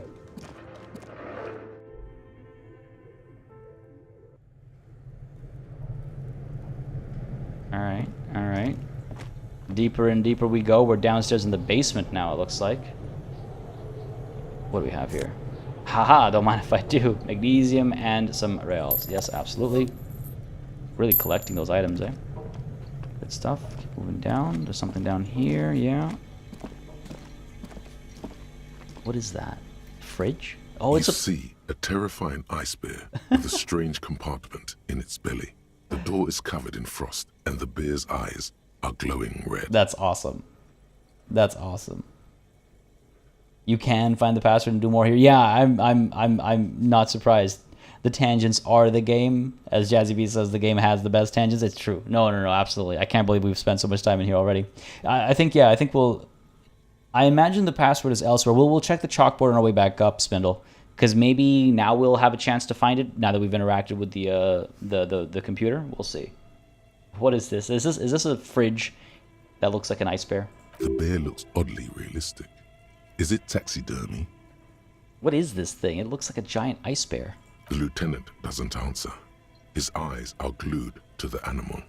A sharp slice of light shines out from its mysterious belly door. I've never seen him be so, like, taken aback by something, I guess. Let's crack open the door. Let's see what's in here. A gust of freezing cold air rushes to greet you. You hear a low grumble as the bear regulates itself. This is the inside of a refrigerator. Fair enough. The lieutenant takes a peek inside. His hand has found the holster of his gun. That's interesting. Either that's tapping into some, like, PTSD or something, or he thinks...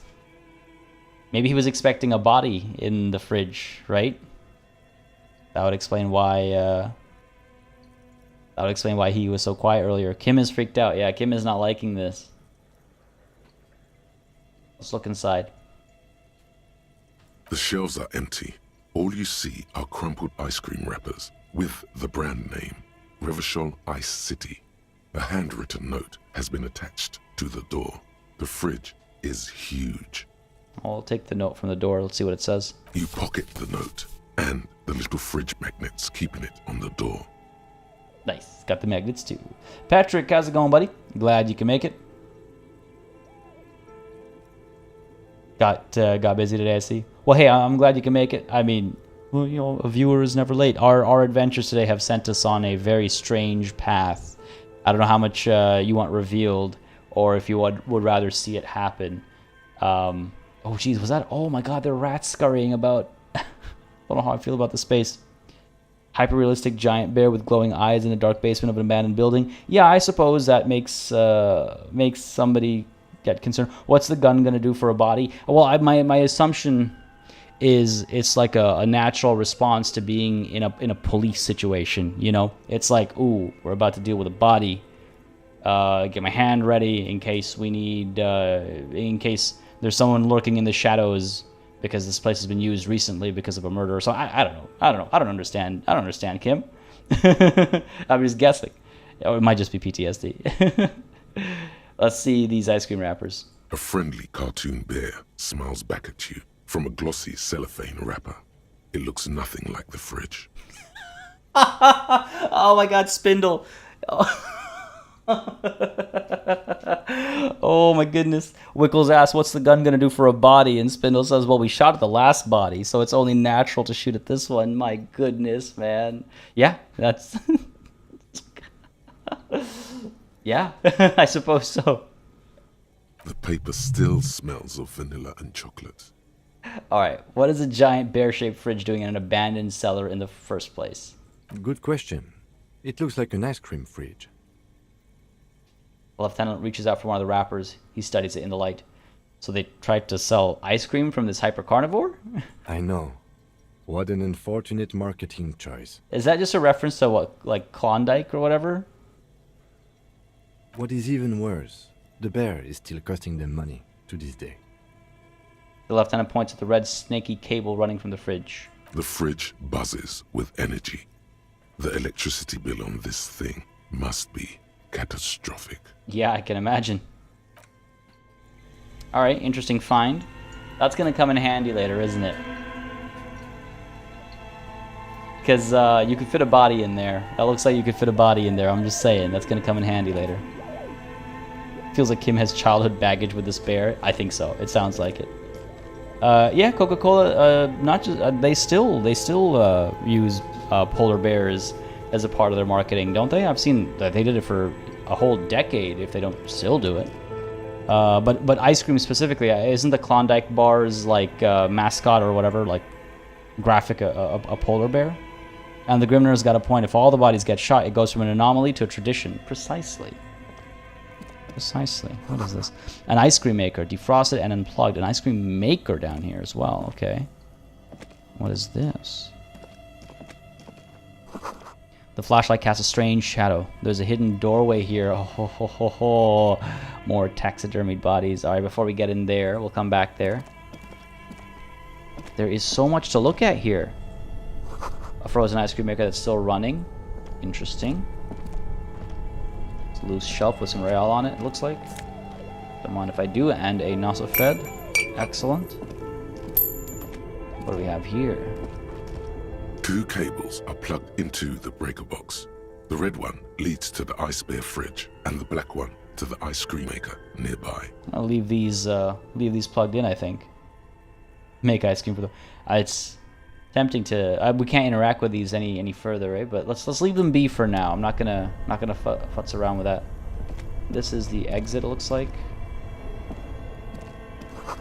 Intercom wires running into the breaker box. All right, what's this? Ooh, insane mesh tank top. +1 to drama. Don't mind if I do. Let's take a look at that. What's our shirt right now? +1 physical instrument. Where did you even get that one? No, really, who put it in that drawer? No further comments. Wear it at your own risk. +1 drama in place of +1 physical instrument. Down here, I think we need a physical instrument. Out there, we might need our drama to help with our, lying and scheming and all that. Let's get around here. Mesh tank top, that's hilarious. Yeah, I saw these up over here as well. Looks like this is the end of the line though. Walls collapsed, it's inaccessible now. Alright, and what's this? A thick layer of coal dust covers the furnace, coloring it pitch black. Yeah, clinically insane +1. Looks like this furnace has a face, and it's a face of agony. Okay, what is this thing? Is it a furnace? Looks like it. Looks like an old central furnace used to heat the building. It's connected to the chimney. He opens the door and gingerly peeks inside. No one has used it in ages. No signs of any recent fire. Only dead rats. Look inside myself. It's dark and grimy here. In the darkness you can hear chatter. It's coming from above. Oh. A voice or several voices talking to each other. Near the smoke chamber, upstairs. The echo is so prominent, it's impossible to discern what the voices are saying or what's producing them. We succeeded and still couldn't really tell what's going on. What are you doing? The lieutenant asks when he sees you climb halfway inside the furnace. I'm hallucinating. I hear the murderer of the hangman talking. I'm not sure, Kim, but I think I can hear someone talking upstairs. Wait, really? You should investigate, see if someone's upstairs. Yeah, I agree. Smear our hands with coal. A lush layer of coal now covers your skin, sinking into the wrinkles. Your hands look ancient. Why did we do that? 'Cause. Maybe you could paint something with this coal. Leave a cave painting for future archaeologists. No, that would be stupid. Aw, I failed that conceptualization. That's too bad. Still, it's good to have this dirt on you. Real men wear coal for makeup. Yeah, it's true. In hot climates, you would put coal around your eyes to help with like the sweating and stuff. This is like, you know, ancient history, obviously, but it's true. It's true. This line is truer than you know. I'm not. No, nice try, game. Kick it with your foot. Listen, I might be, you know, an alcoholic. I might have a drug dependency, and I might be in a state of absolute like constant mess and depression. But I am capable of learning. I'm not going to kick this with my foot. Nice try, game. Almost had me. Almost had me. All right, let's check the back over here. Nah, y'all trying to tempt me in chat. Nah. Wait. Ooh, what's that? Wind howls in from the coal chute above. All right, fair enough. Keep moving down. Keep moving down. Where is that secret passage over here? And then we got to go upstairs. A superstar would kick it? No. Even superstars are capable of learning, I think. 2 rusty rifles are hidden above the piping. They look inoperable. And over here, someone has stuck some busted guns beneath the ceiling. Fair enough. What's this? A few bricks have fallen off, revealing a compartment behind the wall. It's too dark to see in. Where are we? Seems like an old bunker from the revolutionary period. Look at all those rifles. Must be an old weapons cache. Well, look, there's a hole in the wall. There is, yes. And there also appears to be something inside the hole. Interesting. Do you want to take a look? Why are you setting me up like this? Okay, yeah, I do. Look inside. Your hand reaches deep into darkness and spiderwebs. Rummaging around, you find rusty rifles hidden away. Let's inspect the rifles. Most of them are rusty and inoperable, like the rest, but one catches your eye. A bolt-action model with a fine wood stock in better cosmetic order than like the others. That might fetch us a decent price at the pawn shop. Take it. You're a police officer. Police officers carry guns. Okay, but this one's from like 100 years ago. I'll take it though. This one looks nice. That's a rare sight. Seems to no longer be functional, but still a beautiful thing in its own way. An old Belle Magrave from the Revolution. The lieutenant notes with approval.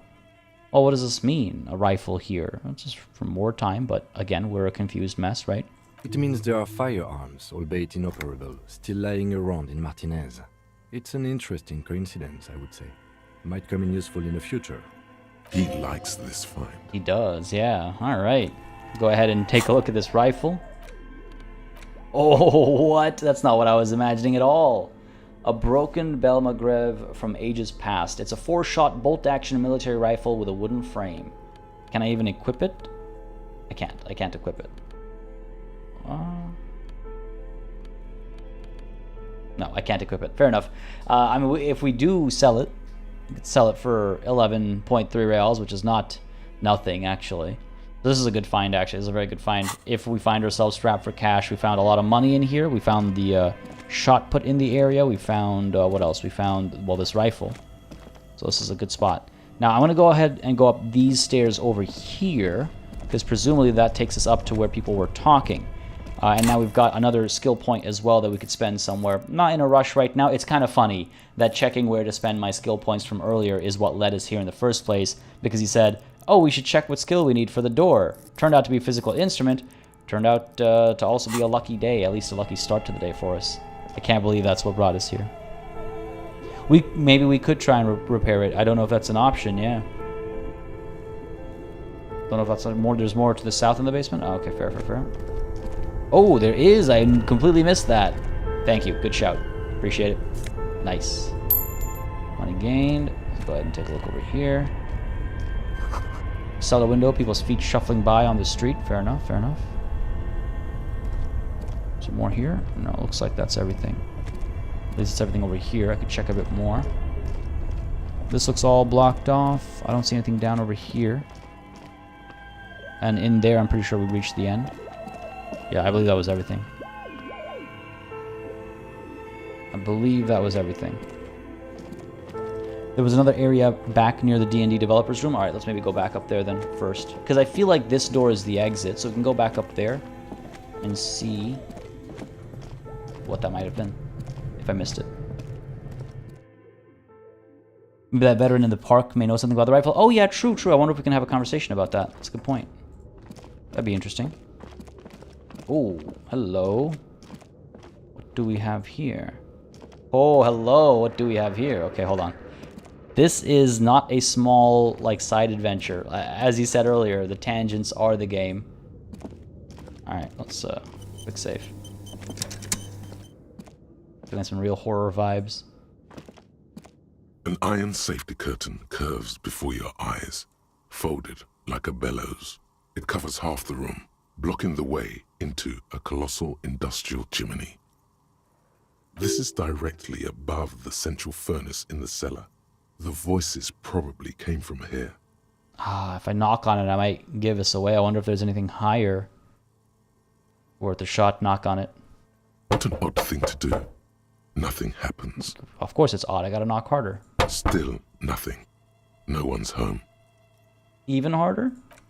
Those curtains prove to be Damn it. surprisingly sturdy. Your fist hurts now. Oh, why do I do this to myself? Why? Why do I let myself do this? I'm getting duped by a bunch of safety curtains. There must be another way to wake up whoever is in there. Maybe we should ask the lady in the bookstore what's going on here. Alright. Probably the right call. Let's heal up a bit so we don't die in this back room.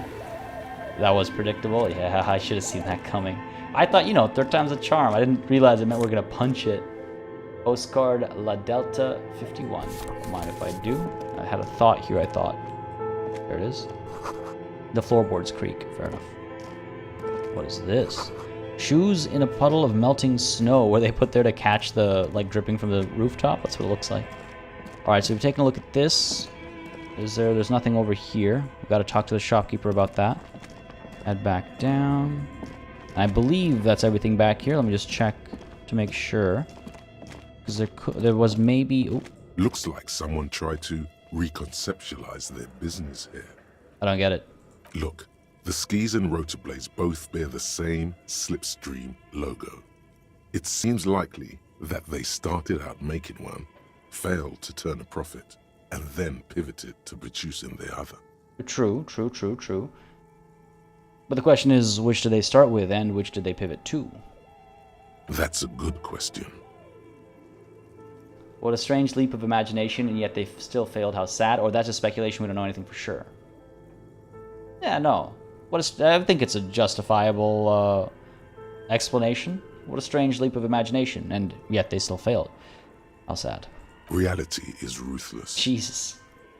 Yes, it very much is.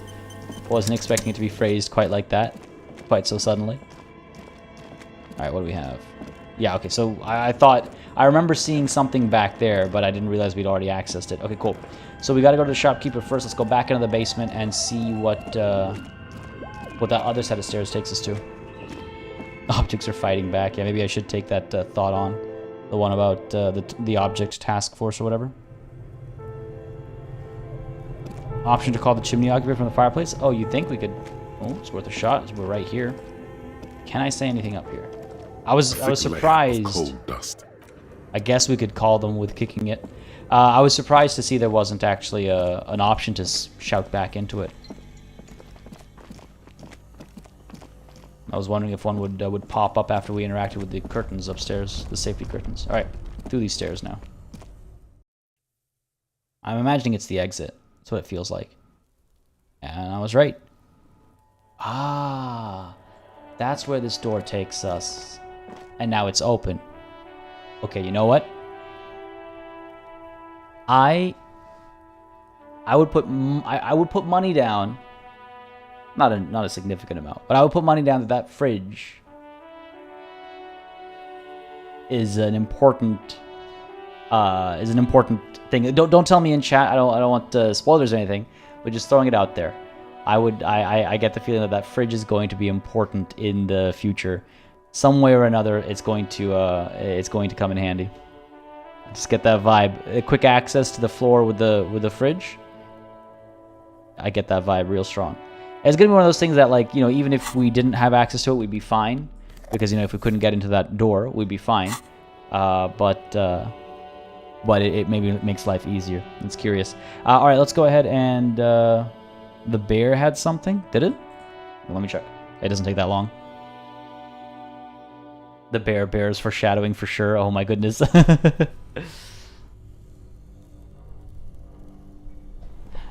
Raphael making making Morbius memes.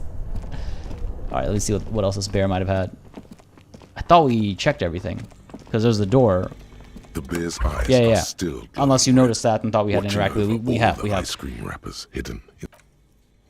Well, let's go ahead and head back outside now. Oh wait, actually, let's go back out this way, and we'll speak to the storekeeper.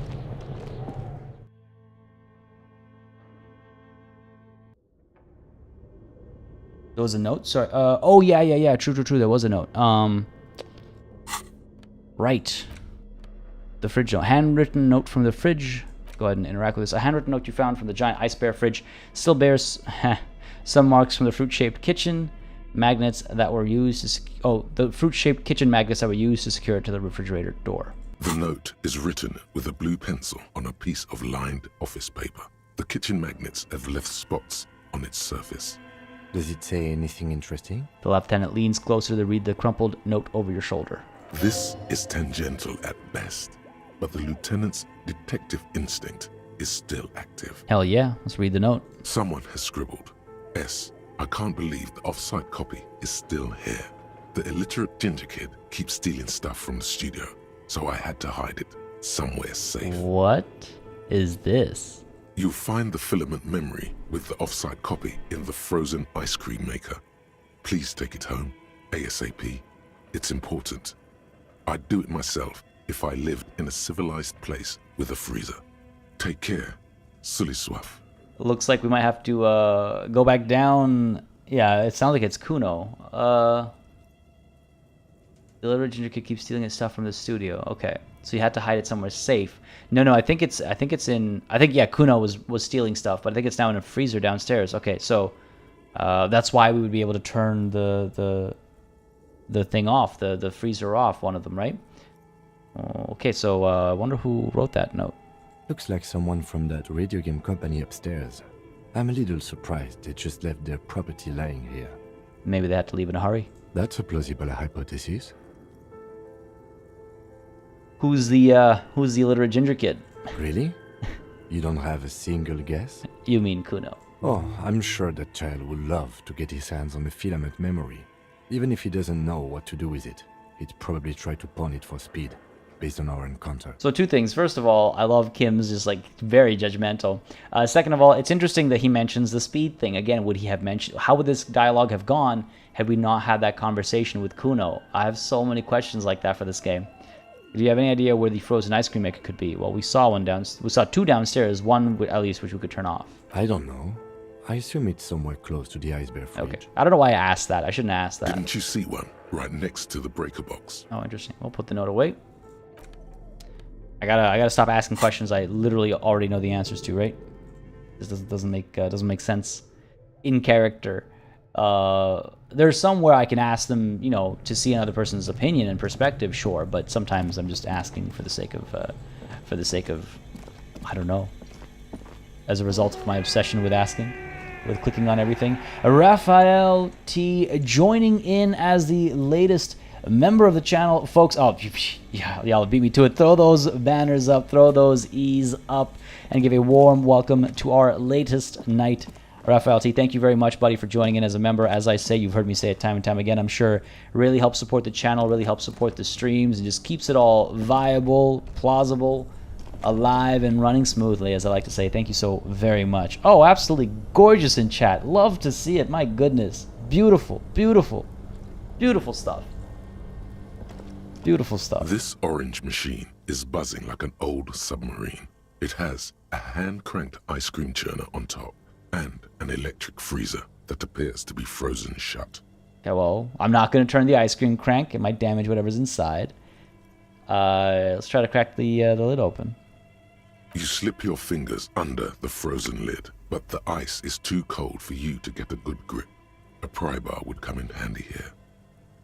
Well, If you want to try again, then you need to have the pry bar in your hand, detective. I'm aware, hand-eye coordination. Equip Thank you. the pry bar by... Yeah, well, thank you. Thank you. I've done this before. Where is the pry bar? Tools. Pry bar. In my left. Oh, that's that's alcohol. I need my pry bar. This orange machine is Oh, buzzing heroic. like an old submarine. Pry It bar's has not strong a hand- enough. Okay, what if I turn it off? 2 cables are plugged into the breaker box. Unplug the but black something cable. close to you dies with a soft electric purr. Why did you do that? It's black. It's not the right one because it's black, the color of immeasurable cosmos. I don't know why I unplugged it. I do things without any reason. No, the reason why I did that is so that it stops. Maybe it unfreezes, you know, and it unsticks, and we can open it more easily. That's why I actually did it. But it's black. It's not like it's the red one. The lieutenant raises his brows, but doesn't say anything. The electric distribution board now has 1 cable missing. Now, I'm worried about, I see, Spindle, you also said, wait, I'm worried that keeping it off for too long would damage the filament, but I don't think so, because we found the other This one just orange there, machine right? is dead still. Hey! It has a hand-cranked ice cream churner and an electric freezer. Yeah, well, it The gives ice us, around it slowly melting. gives us the +2 from machine unplugged. I wonder if I come back. Do I take this risk? If I come back at a later time, because it says the ice around it slowly melting. Is that what it said earlier? It is, yeah. It's slightly easier. I'm wondering if we come back, you know, in a day or in a few hours, if it'll have melted more and it'll be even easier. That'd be kind of cool if the game has that like in mind, you know. I could always try, come back and try again. No, because we'd have to actually upgrade our physical instrument to try again. Leave it be for now. That's like an impossible check. Yeah. Kim's tool is too tiny. Let's go ahead and put that away. See if we can find a bigger pry bar, I suppose, or see if we well, actually, physical instrument, that's interfacing. Electrochemistry. All right, we'll see if we can find a better pry bar, and if not that, we'll see if we are waiting a bit longer. Exactly, wouldn't risk a roll when it needs a crit. Exactly. It doesn't make sense. I know I can't do that. But let's see if the ice melts, perhaps, a bit more. If we give it a few hours, just got to remember to come back here, and hopefully that'll do the trick. Hopefully.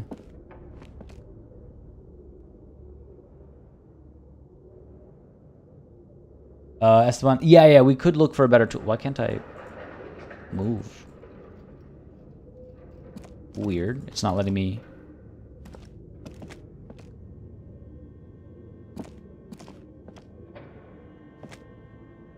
Very strange. It's not letting me move freely.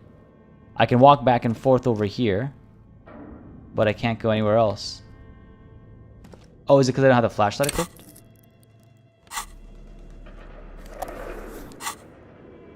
I guess so. That's weird. So the darkness just stops us. Interesting. Oh, right, the chalkboard. Good Your reminder. flashlight Thanks, Mendel. slides over, and some of the writing has faded Nah. with age, but you can still make out sections here and there. The handwriting is only partly legible. The full text reads, "Outside, a cold wind wraps the building." No such luck. No such luck. It was a good thought, but no such luck. No password over here. We could maybe, it could be in one of the books in the bookstore. We could ask Emma as well at the bookstore. See if she knows anything. She might. Might not like it, but she might know something. God, I'm so glad we pulled that off. Wow, that was a lot. That was a lot. And we're still not done with this thread yet. Darkness, Harry's only weakness. Yeah. Darkness and hitting objects, being baited into hitting things. Alright, Emma, I got questions. I've got of questions. I know she's upset at me, but she can deal. Maybe she knows the password. Maybe she's the game master. Speak to Emma first. You broke down? The back door? The wards? The door? It's all gone now. Dark psychic energy leeching onto my shop. I love it. Oh, all right. I guess it's Plaisance. I was mentioned the name. Ren mentioned it was Emma. Maybe it's Emma Plaisance, but then I had it in my head that her name was Emma. My bad. My bad. Are there post-it notes on the monitors? Didn't look like it, unfortunately. Oh right, we were going to internalize. That was our next skill point expense. It was going to be some kind of superstar, and I just didn't think the -2 to logic downstairs was a good idea. We could do it now though. Hour and 10 minutes it would take in game time. What do you guys think? Now's the time for some kind of superstar? Logic. Do we need that urgently? Because first, let's make this absolutely clear. No one is saying you're an actual superstar in the groupies and cocaine, riddled with hepatitis C, strikes a lion-esque pose with a mic kind of way. You're not Guillaume Le Million or Davy Dewis. No, you're a metaphorical superstar. You bring that rock and roll authenticity and passion to a line of work where people don't expect or want to see it. Where some would say it doesn't belong. Law enforcement. Always time for superstar. It's time. Yeah, I think it's time. Oh, we did speak to now that she's inside the store. We did, yeah, but that was a short-lived conversation. We are a superstar. Time to embrace it. Sure, I agree. Let's do it. You know what? A superstar, a regular person would perhaps try to fill each row in order and keep it tidy. We're not a regular person. We're a superstar. We're gonna go up over here next. Unlock this spot. Yep. Spend a skill point. Yep. Go ahead and some kind of superstar. Internalize. Just an hour and 10 minutes isn't too long. -2 to logic for that long is going to hurt, but hopefully not in our current conversation or situation. Look, sometimes it's necessary to resort to extreme measures. I suppose it's all over now. I guess there's no escape. What are you talking about? It's just a door. Just a door? This place is cursed, Detective. They don't call it the doomed commercial area for nothing. Just look at the sheer amount of companies that have failed in this house. Oh, there you go. There's the curse. I hope you're happy now. Happy that you've ruined everything. Now that you've broken the door, the curse is coming to get me as well. You know, I understand her fear, I suppose. She closes her eyes and starts mumbling something to her pendant. Host Almighty, she prays. Guard me and my honest business venture from the curse that lurks behind the door. Blessed be your name. Cursed? I thought the curse wasn't real.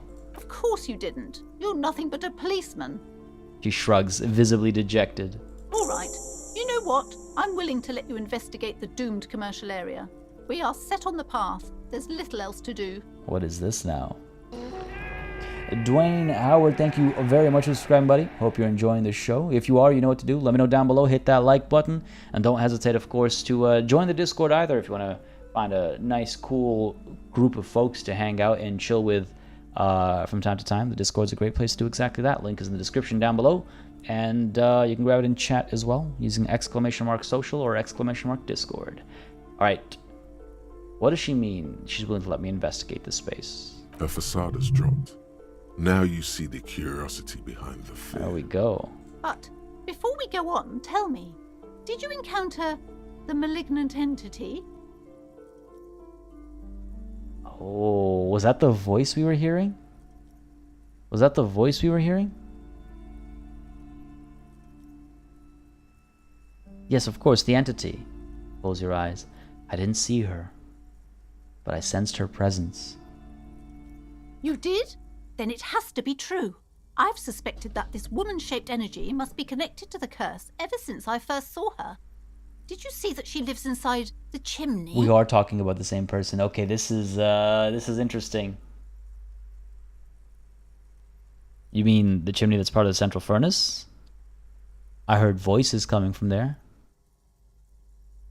The chimney, the passage between heaven and hell, of course. It all makes sense now. No, we'll go with one. Yes, I've heard that. It's enormous. She has barricaded herself behind some metal security curtains upstairs. God knows what she's doing there. Some unnatural magic, I assume. You should go find the entity and ask what happened to all the companies in the building. And do return to me after you've talked to it. I'm quite anxious to know what she has to say about the curse. If you're really interested in cracking this mystery, then we should go back to the furnace. Maybe you could yell into it or something. Make some noise. You'll think of something. You always do. That's actually quite the compliment, in some ways. Could be backhanded, but that seems like a genuine compliment. Also, yeah, I wanted to yell into it earlier. Despite his call, the lieutenant's interested in solving this mystery. All right. Well, I had a few more questions about the curse first, then. Okay, but please, only a few questions. You wouldn't want to disturb the spirits. How does this curse manifest itself? The curse is so much worse than you could imagine. It's a disease, eating at the very foundation. A shiver runs through the woman as she looks around the dimly lit store. It's the curse of financial distress, of ruin and bankruptcy. She peers at the curtains again. Didn't that curtain just move? Oh.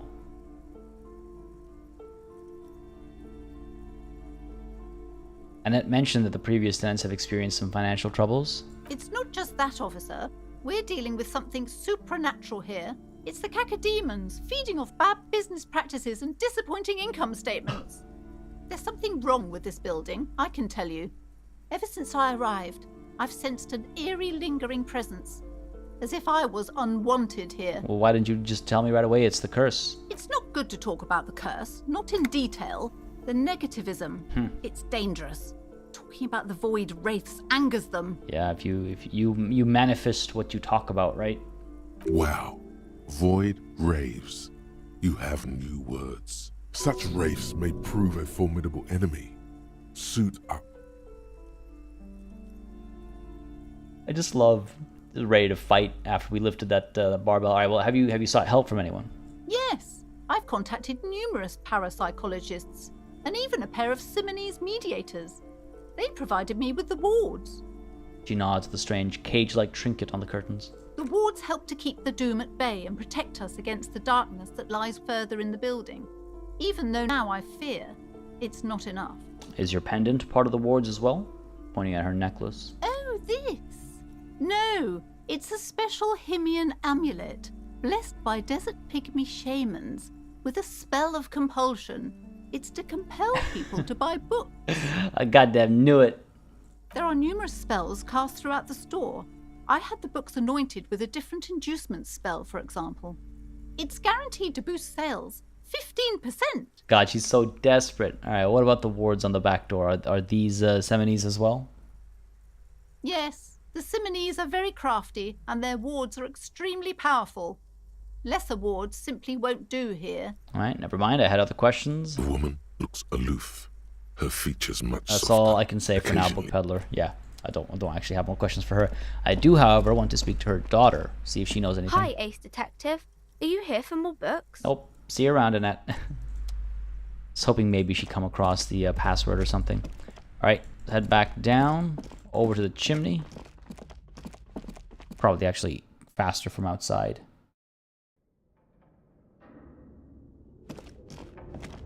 Yeah, that was definitely the weirdest thing I've read in this game, Wickles. What does Kim have to say here? It's dark. And the flashlight works a lot better if you hold it in your hand. Listen. Listen. I'm aware. I was gonna take it out. Christina Marn, thank you very much for subscribing. Hope you're enjoying the show. If you are, you know what to do. Let me know down below. Hit that like button. Again, folks, if you're watching the VOD, don't hesitate to hit the like button. Leave a comment as well. Again, I do read all the comments. I do take it all into consideration. So keep them coming. And as Wickles said earlier, smash that like button like we're smashing up doors and curses. A lot of action today. It's true. It's wild. It's great. I love it. Y'all are amazing. Appreciate it greatly. All right, got it, Kim. No need to rub it. No. Yeah. Being smart. Come on. Just waiting for the right moment. It would have probably been a lot faster actually to go through the outside. Because we gotta go here, we gotta go here, we gotta go down there. We gotta equip the flashlight, etc., etc., etc. going outside. Just a matter of going around the bend and using that side door.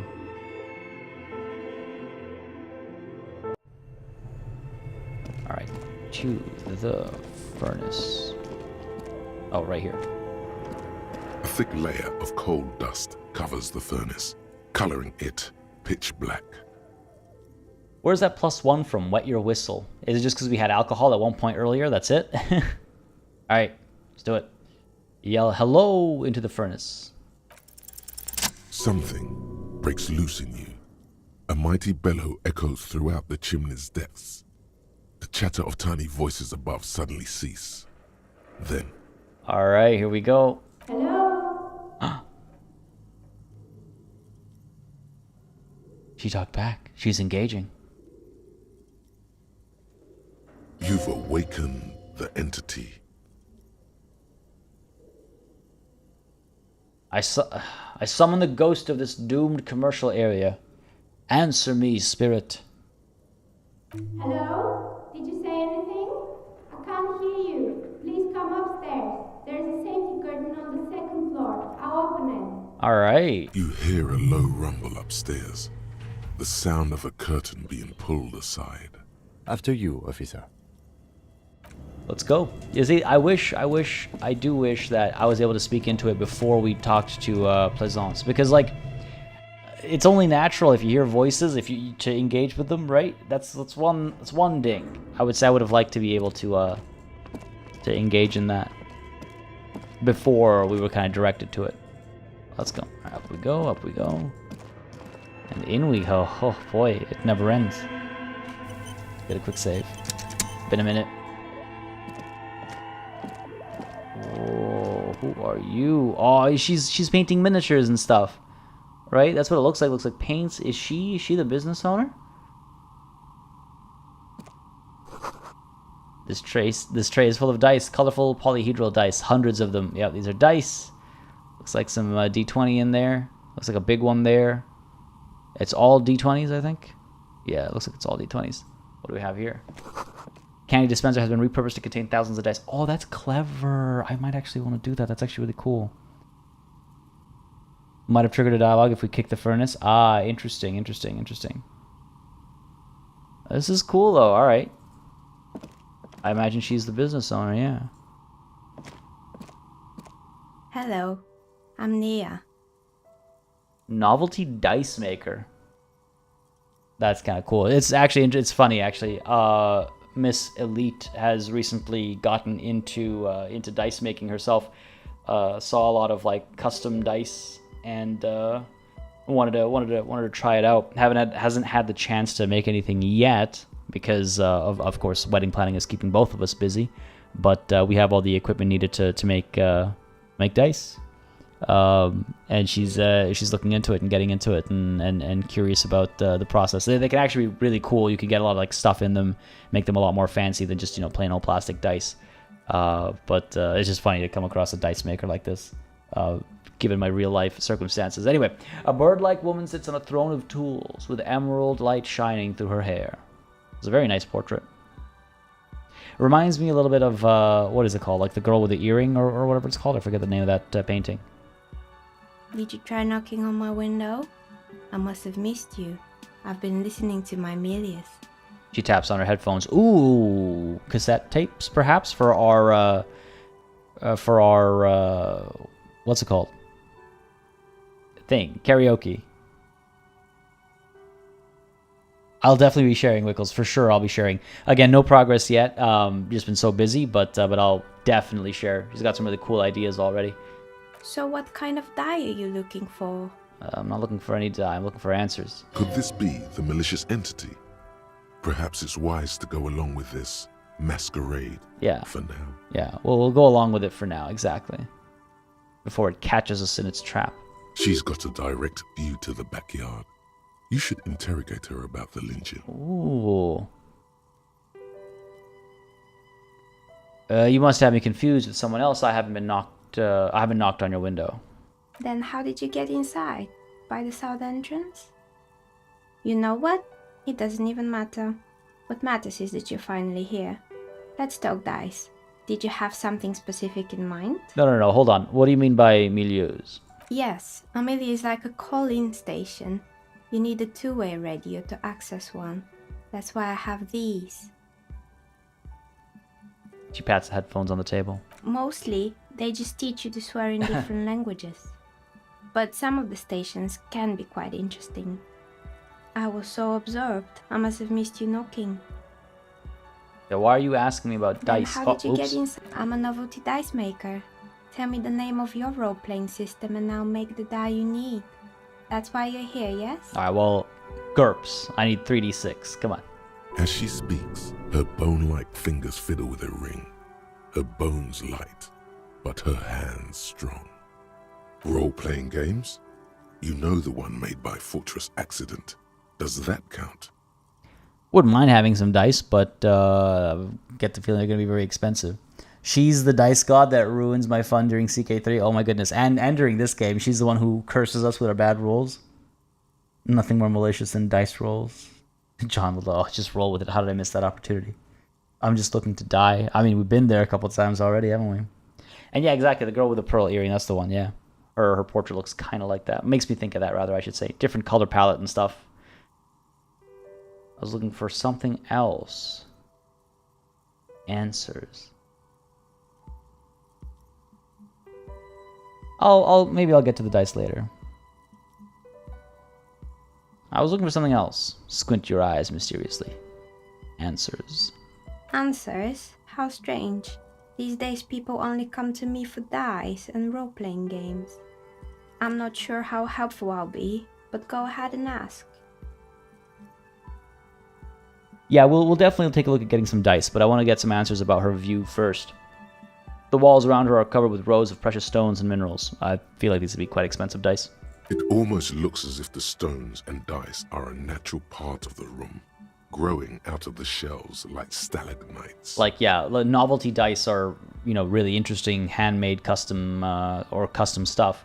They're not just like plastic factory-made things, right? No falsehoods are present. She's a novelty dice maker and doesn't have anything to hide. Ask what you need. Well, how did you become a dice maker? How did I become one? It was a business decision. I was a regular jeweler at first, but that's an unfocused field with too much competition. Some of my friends were role players. They asked me to make some polyhedral dice out of cobalt. That was my first order. I grew it from there. That's pretty cool. Also, she's got good friends, so supportive. Do you like role-playing games yourself? Not especially. I like working with rare materials and a steady pay. And role players as customers? They're nice people. True. Never been into a hobby shop where the RP folks were causing a ruckus. What do you know about the man who... escalating. Where are we anyway? What is this place? I'm very confused as to our physical location. We're inside the chimney of an old central furnace. It's strange, I know. She looks at the ruddy bricks that make up the walls. Even though they've been repainted there are still signs of coal-black soot here and there. But when I arrived here, all the other rooms were taken, so I had to build myself a makeshift home. Besides, I don't really have to pay any rent here, so that's a plus. Yeah, it's a big plus. Plaisance was right. There's an entity living in the chimney. You should ask her about the curse. Create here. The lieutenant looks around the spacious room, its ceiling fading into shadows above. Yeah, this is actually, she's done a very good job for living in a chimney. Industrial, sure, but still a chimney. When she arrived here, there was no room anywhere else. She must have known the other businesses. I've heard this place is cursed. Did you know that people call it the doomed commercial area? I've heard the stories, but I don't think those stories are true. Well... yeah, Plaisance is the one who sent me. She's convinced that the place is swarming with malicious energies. Plaisance, the bookshop lady? I've heard that her business is doing rather well. Have the energies spared her somehow? Plaisance is a wise woman. She has Seminese trinkets protecting her against the curse, okay? Actually, the bookstore isn't doing that well. There are hardly any customers, and she has to exploit her own daughter to keep the company going. True. The curse is just biding its time before it strikes again. Sooner or later, everyone will fail, even her. Or I don't know why the bookstore hasn't gone bankrupt yet. That's why I'm here to investigate. Well, now the bookstore isn't doing that well. There are hardly any customers, and she has to exploit her own daughter to keep the company going. All right. But it's not just the bookstore that's still up and running. What about the whirling in racks? Some people say it's part of the building complex. Yeah, hold on. The whirling is part of the Doom commercial area? No, I mean, sure, it might be, but it's still a separate building. The malicious energies can't reach there. That's not how malicious energies work, my good novelty dice maker. This one's funny. The whirling isn't doing well either. Its waitress just took off and customers have trouble paying bills. I feel like it's being a bit gratuitous. Customers, plural. I can only think of one customer who's having trouble paying the bills. But no, it's a separate building. Malicious energies can't reach there. And then there is me. She sighs, looking at her messy work table. All kinds of tools lie there, scattered from knives to carving files to wire cutters. I've been here for 14 years, selling novelty dice to role-playing enthusiasts. Not exactly a million-real business idea, yet somehow I've survived despite the talk of malicious energies. Strange, isn't it? I suppose it is. Maybe it's just because she's so talented that she's been able to woo the curse. Laisance thinks it's because you're the source of it, a malignant entity. That sounds so mean. We're gonna, like, get her to leave. Do we know how malicious energies work? Oh, it's all guesswork, baby. It's all guesswork. It's because you're competent and dedicated to your craft. The curse doesn't affect people like you. It's almost as if there is no curse, and it's just a matter of actually doing good business. The curse will get to you, I have no doubt about it. It just doesn't care about earthly time frames. Probably the first to admit there are many inconsistencies in the so-called curse. No, I'm gonna go with what my drama says. It's because you're competent and dedicated to your craft. The curse doesn't affect people like you. What, so the curse only affects people with poor work ethics? What you're describing isn't a curse. It's capitalism. And what is capitalism, my dear novelty dice maker, if not a curse? Boom, full circle. Time has come to face the source. Fear not, for the forces of the universe are supporting you in this psychic quest. What a convenient curse indeed. Musk, yes, I think actually you mentioned that to me in our first or second session. I've tried to keep that in mind, but sometimes it just flows into natural conversation for me, you know?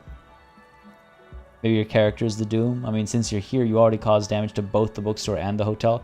Wait, how did we damage the bookstore? Oh, right, the door that we just bashed in. Okay, fair enough. I still think it might be you that's causing this. Or I'm starting to see there's no curse, only business decisions and natural market fluctuations. Honestly, I'm still not sure. This world is a puzzling place. I feel like that's suitably dramatic. Is it now? I've always thought it's a rather mundane and boring place with no supernatural surprises in sight. Well, if you ever find a way to explain all those inconsistencies in the curse, let me know. She turns back to her work. That's all she has to say on the subject. She's been thorough and truthful, as far as we can see. Fair enough. Now my shivers is extremely low, so I can't really succeed here. I might want to try it. But first, do you know what happened to the other tenants? Everyone else is gone. More or less. Are you interested in anyone specific? Well, there used to be a hair salon here, right? Yes, I think it was called Androgynous Orlando or something similar. They weren't a big hit around here.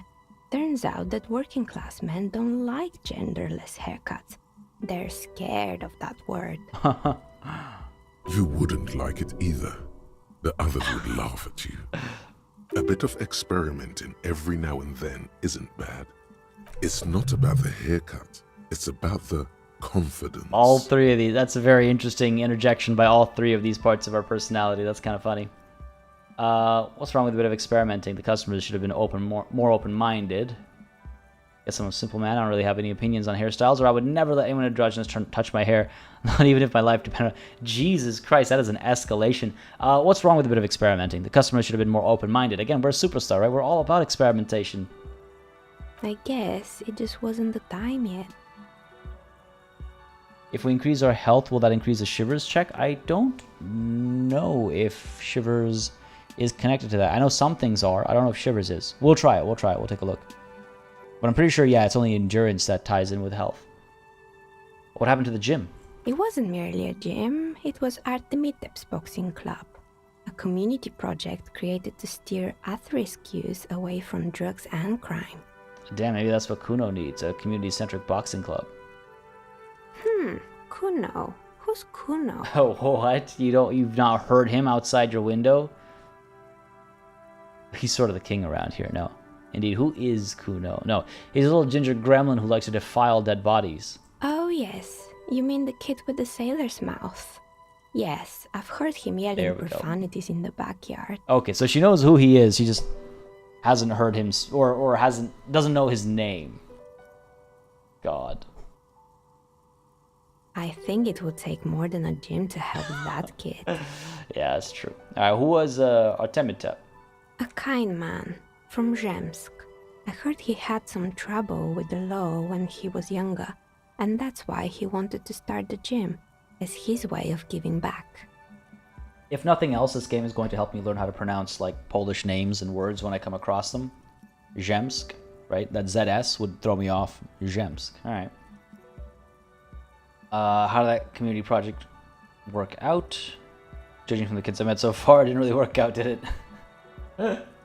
That's so mean, but you know what? Yeah. Judging from the kids I met so far, it didn't really work, did it? It didn't. If anything, it made the youth situation in Martinez even worse. At some point, someone started a rumor that the punching bag downstairs was full of amphetamines. Excuse me? Eventually, the coalition took away the funding and the club went bankrupt. This was a few years ago. It's gotten much more peaceful around the plaza ever since. We should check those punching bags. What's up with the broken windows? Oh, this one's a mess. There used to be a company that promised to repair windows 24 hours a day. What could go wrong with this one, right? Oh, when you have someone like Kuno breaking windows, probably.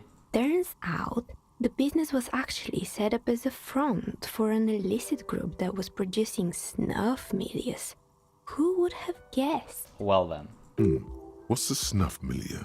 You gotta ask Encyclopedia? That's interesting. Despite the success, our encyclopedic knowledge is not familiar with this term. And they never cleaned up the debris either. Now it's just littering the hallway and I have no idea how to get rid of it on my own. Cool, very cool about the debris, but what's a snuff milieu? Or it's a shame about those windows. I'm not even going to ask about that milieu. I mean...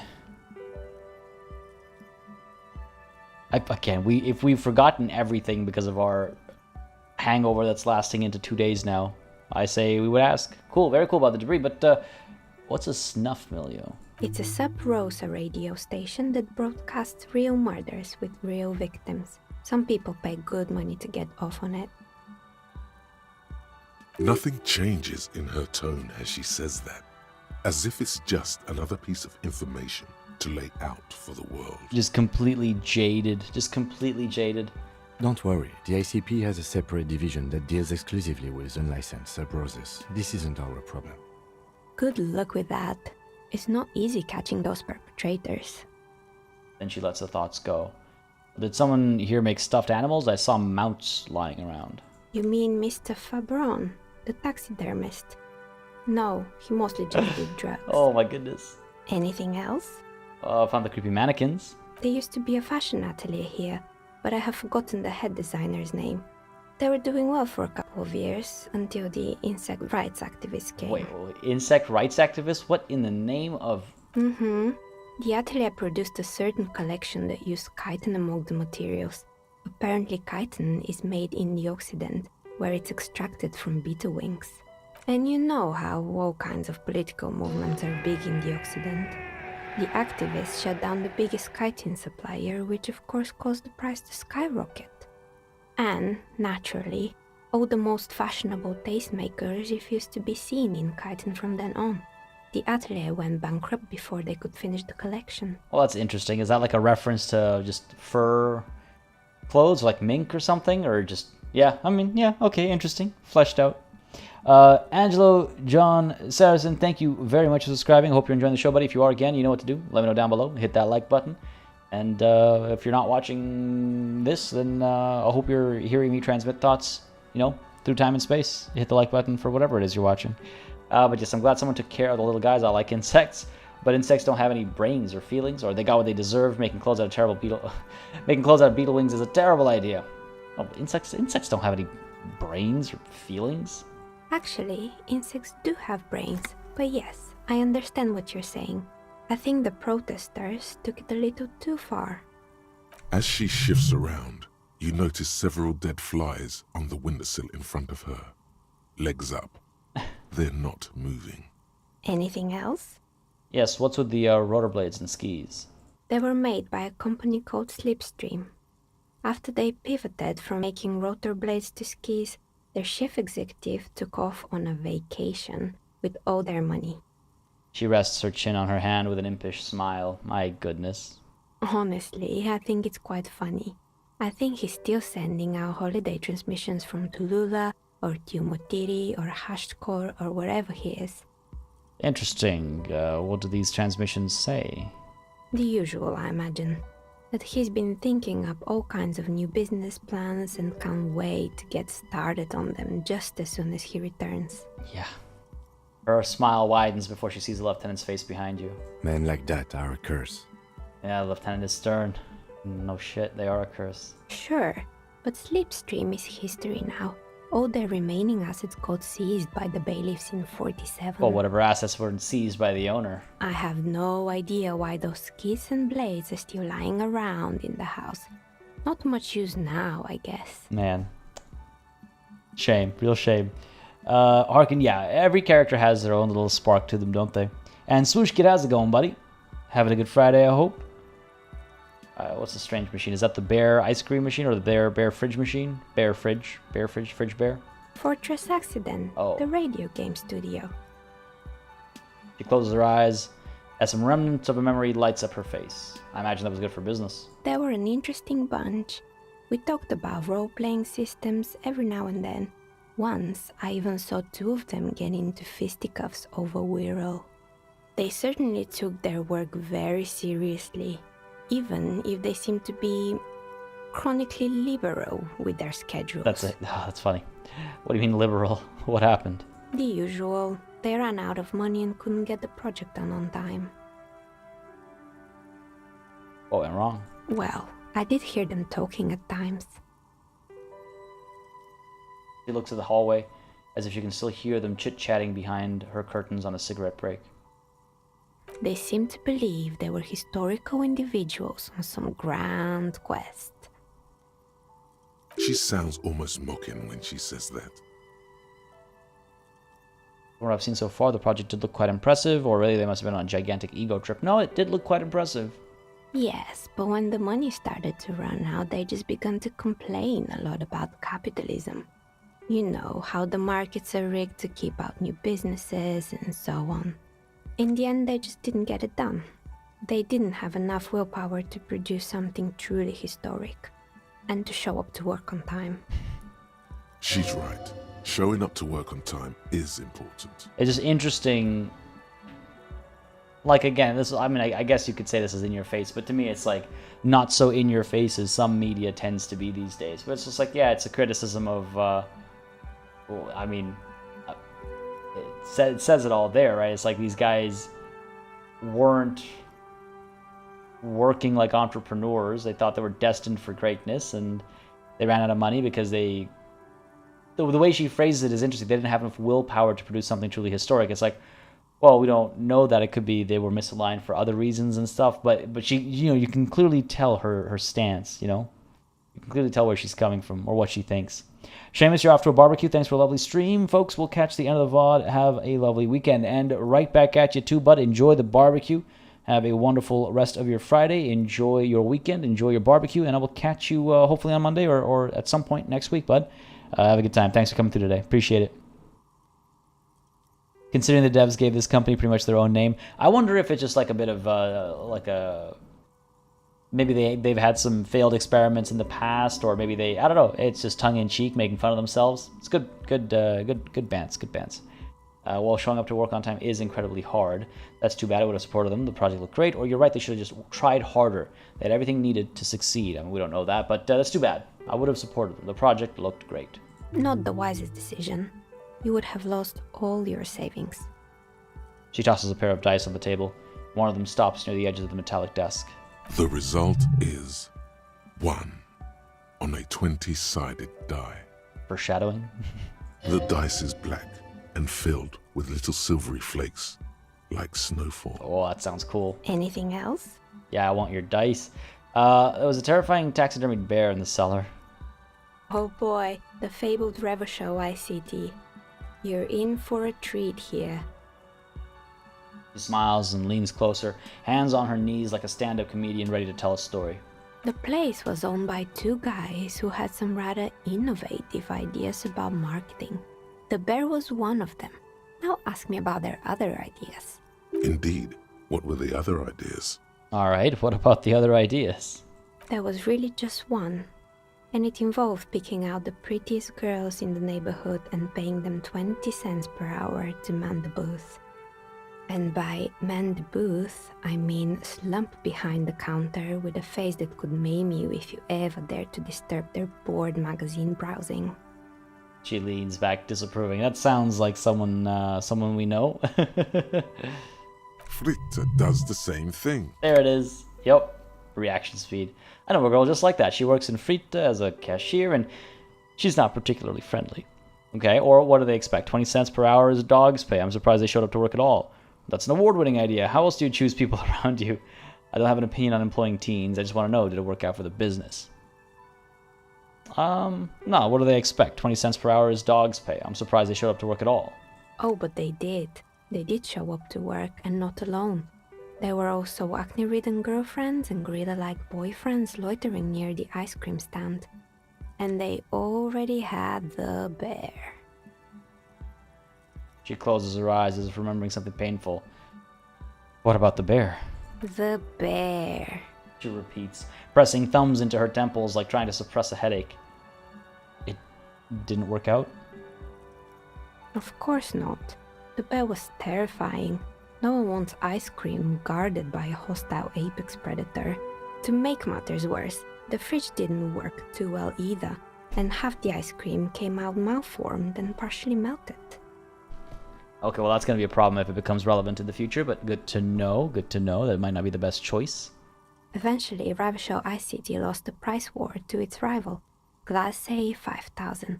Glace 5000 sold caramel sundaes for only 5 cents a piece, out of regular fridges. I'm sure the bear was doing its best. Maybe, because the taxidermist who made that bear definitely wasn't.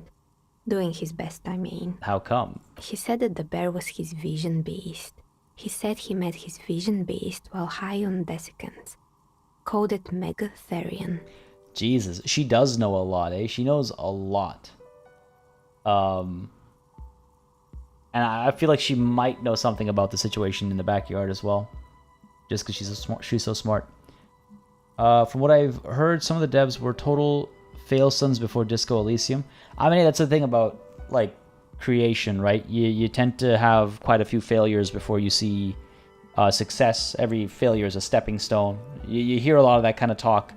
And I know it sounds very typical, but there's a reason why you hear a lot of that talk, because it's very easy to fail when you're creating something new and fresh, never been done before, and it's easy to lose confidence, and you gotta power through, and you'll fail sometimes. You'll fail over and over again, but it's important not to be discouraged, to come out on top, and then you look back at those failures and you realize that, well, you weren't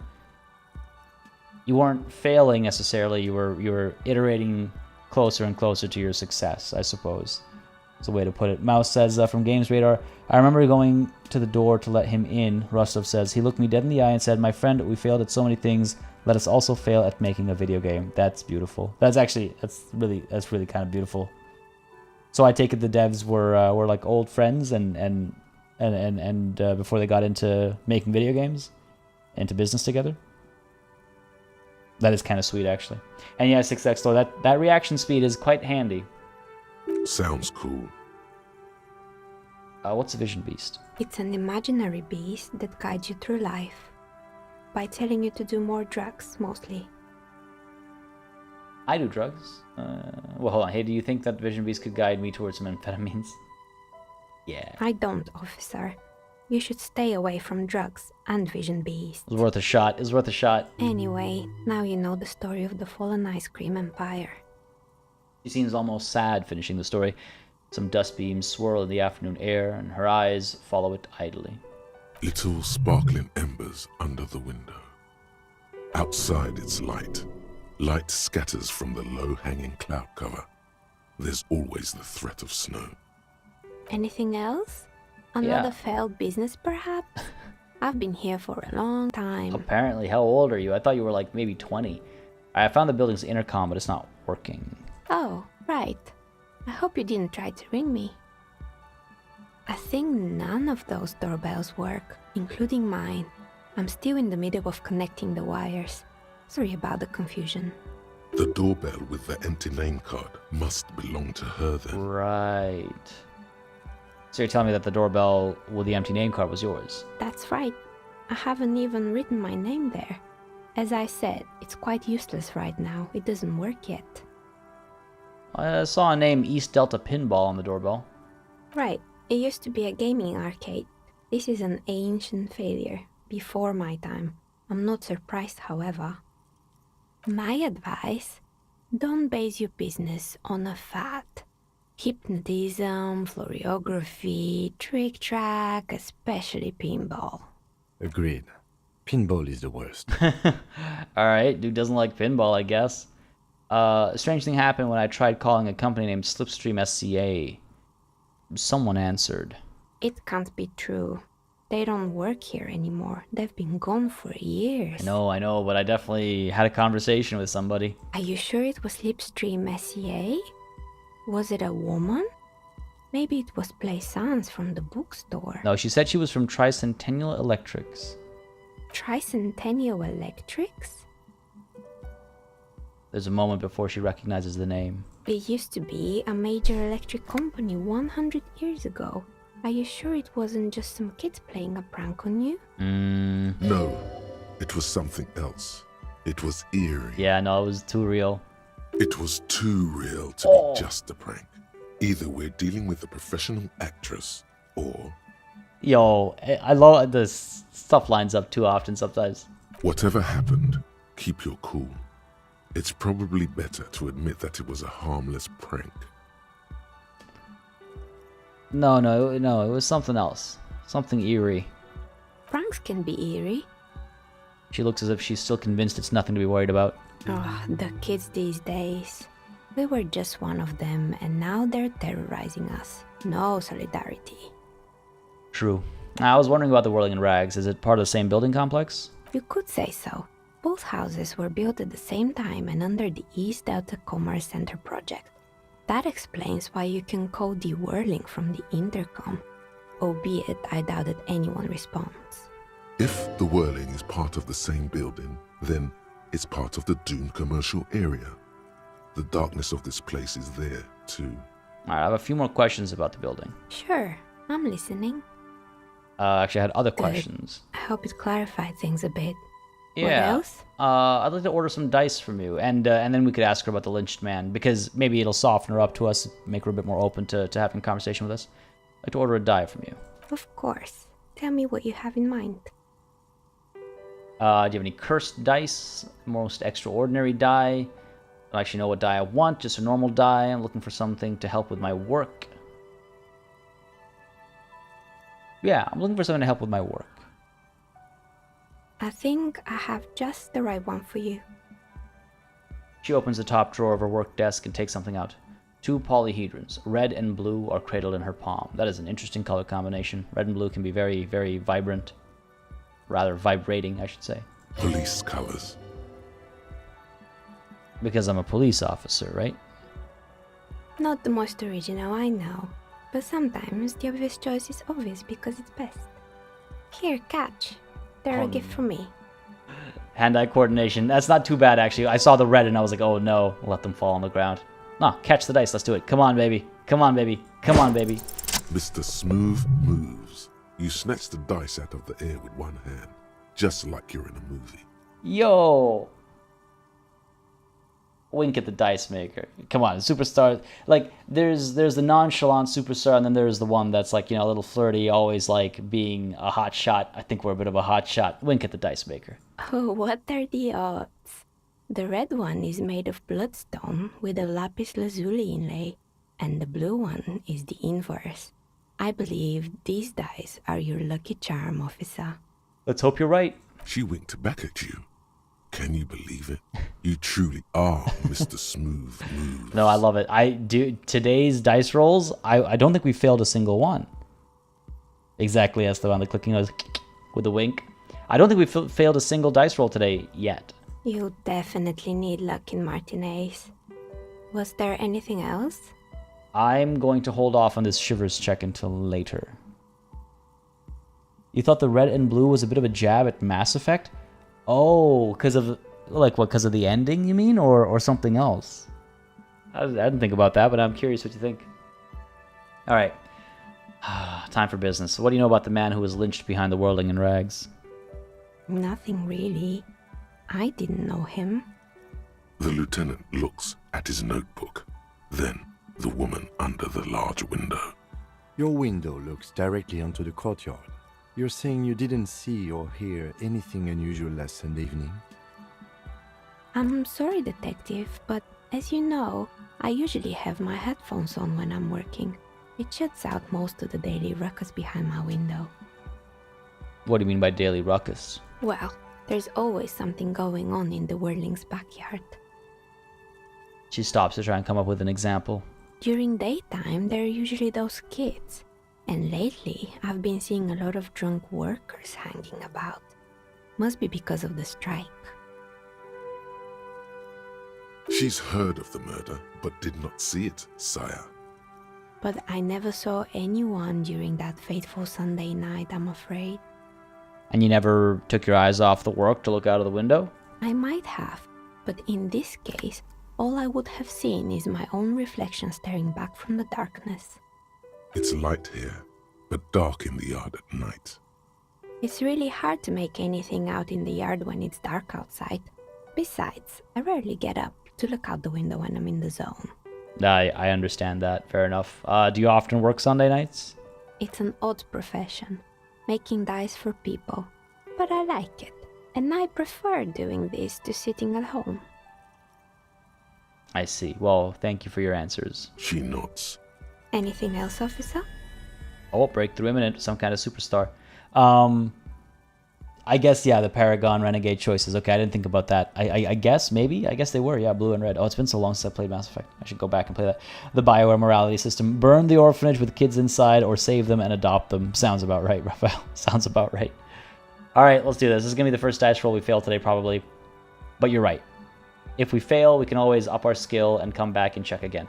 We don't have anything that improves shivers. Like, no equipment of ours improves shivers, if I remember correctly. So we're just going to have to go for it. All right, come on. You feel nothing. If anything, it's uncomfortably warm in here. Start taking off my clothes. I got to connect. Excuse me, what are you doing? Don't worry about it. The dice maker stares at you while you start to fuss with your pants. Officer!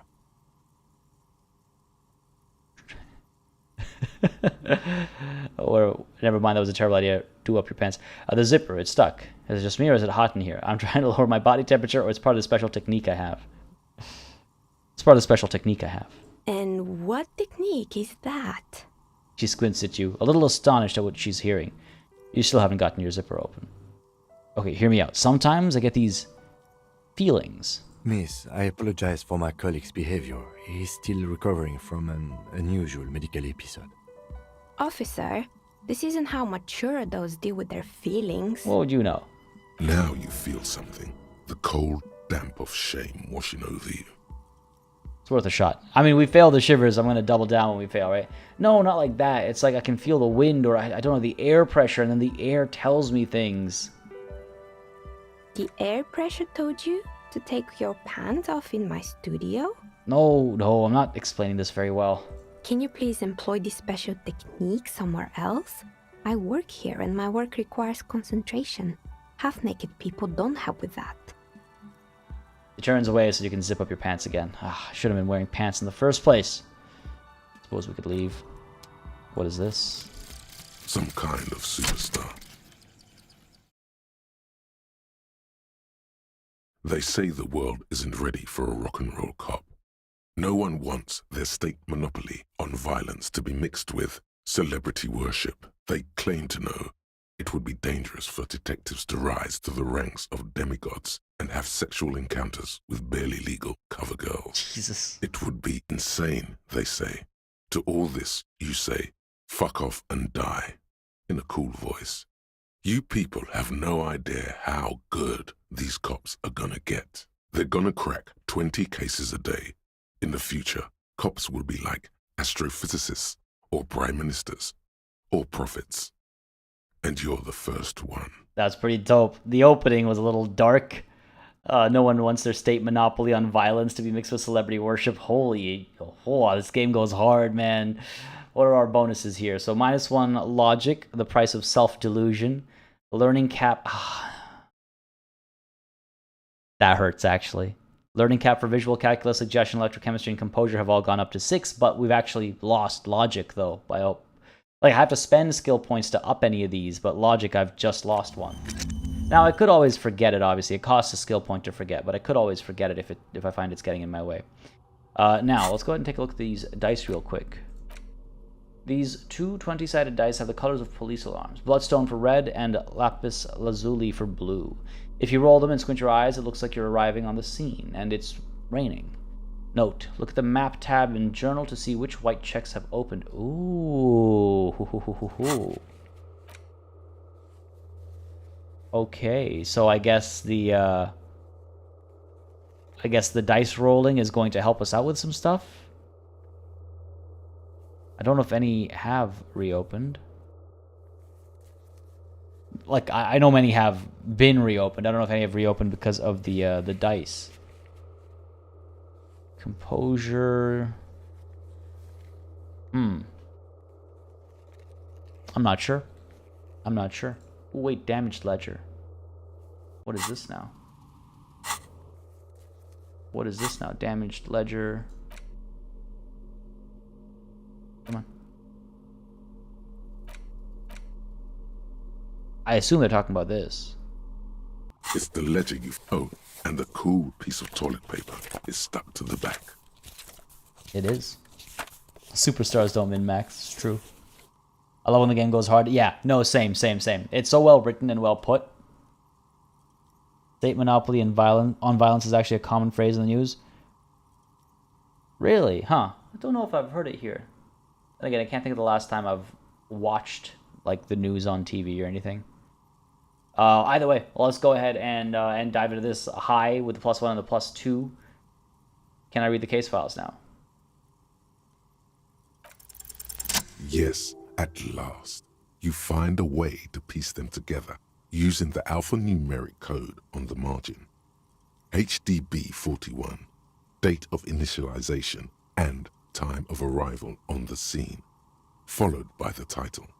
For example, HDB 41120111700, the next world mural. All right. HDB 41, weren't those officer precinct? Why, yes, your precinct number is 41. And HDB? Harry Dubois. Every last alphanumeric in the files begins with it. And these are your case files. It's safe to say HDB are your initials. You know, those are my initials. I'm not really feeling them. Feeling isn't really the jurisdiction we're in right now.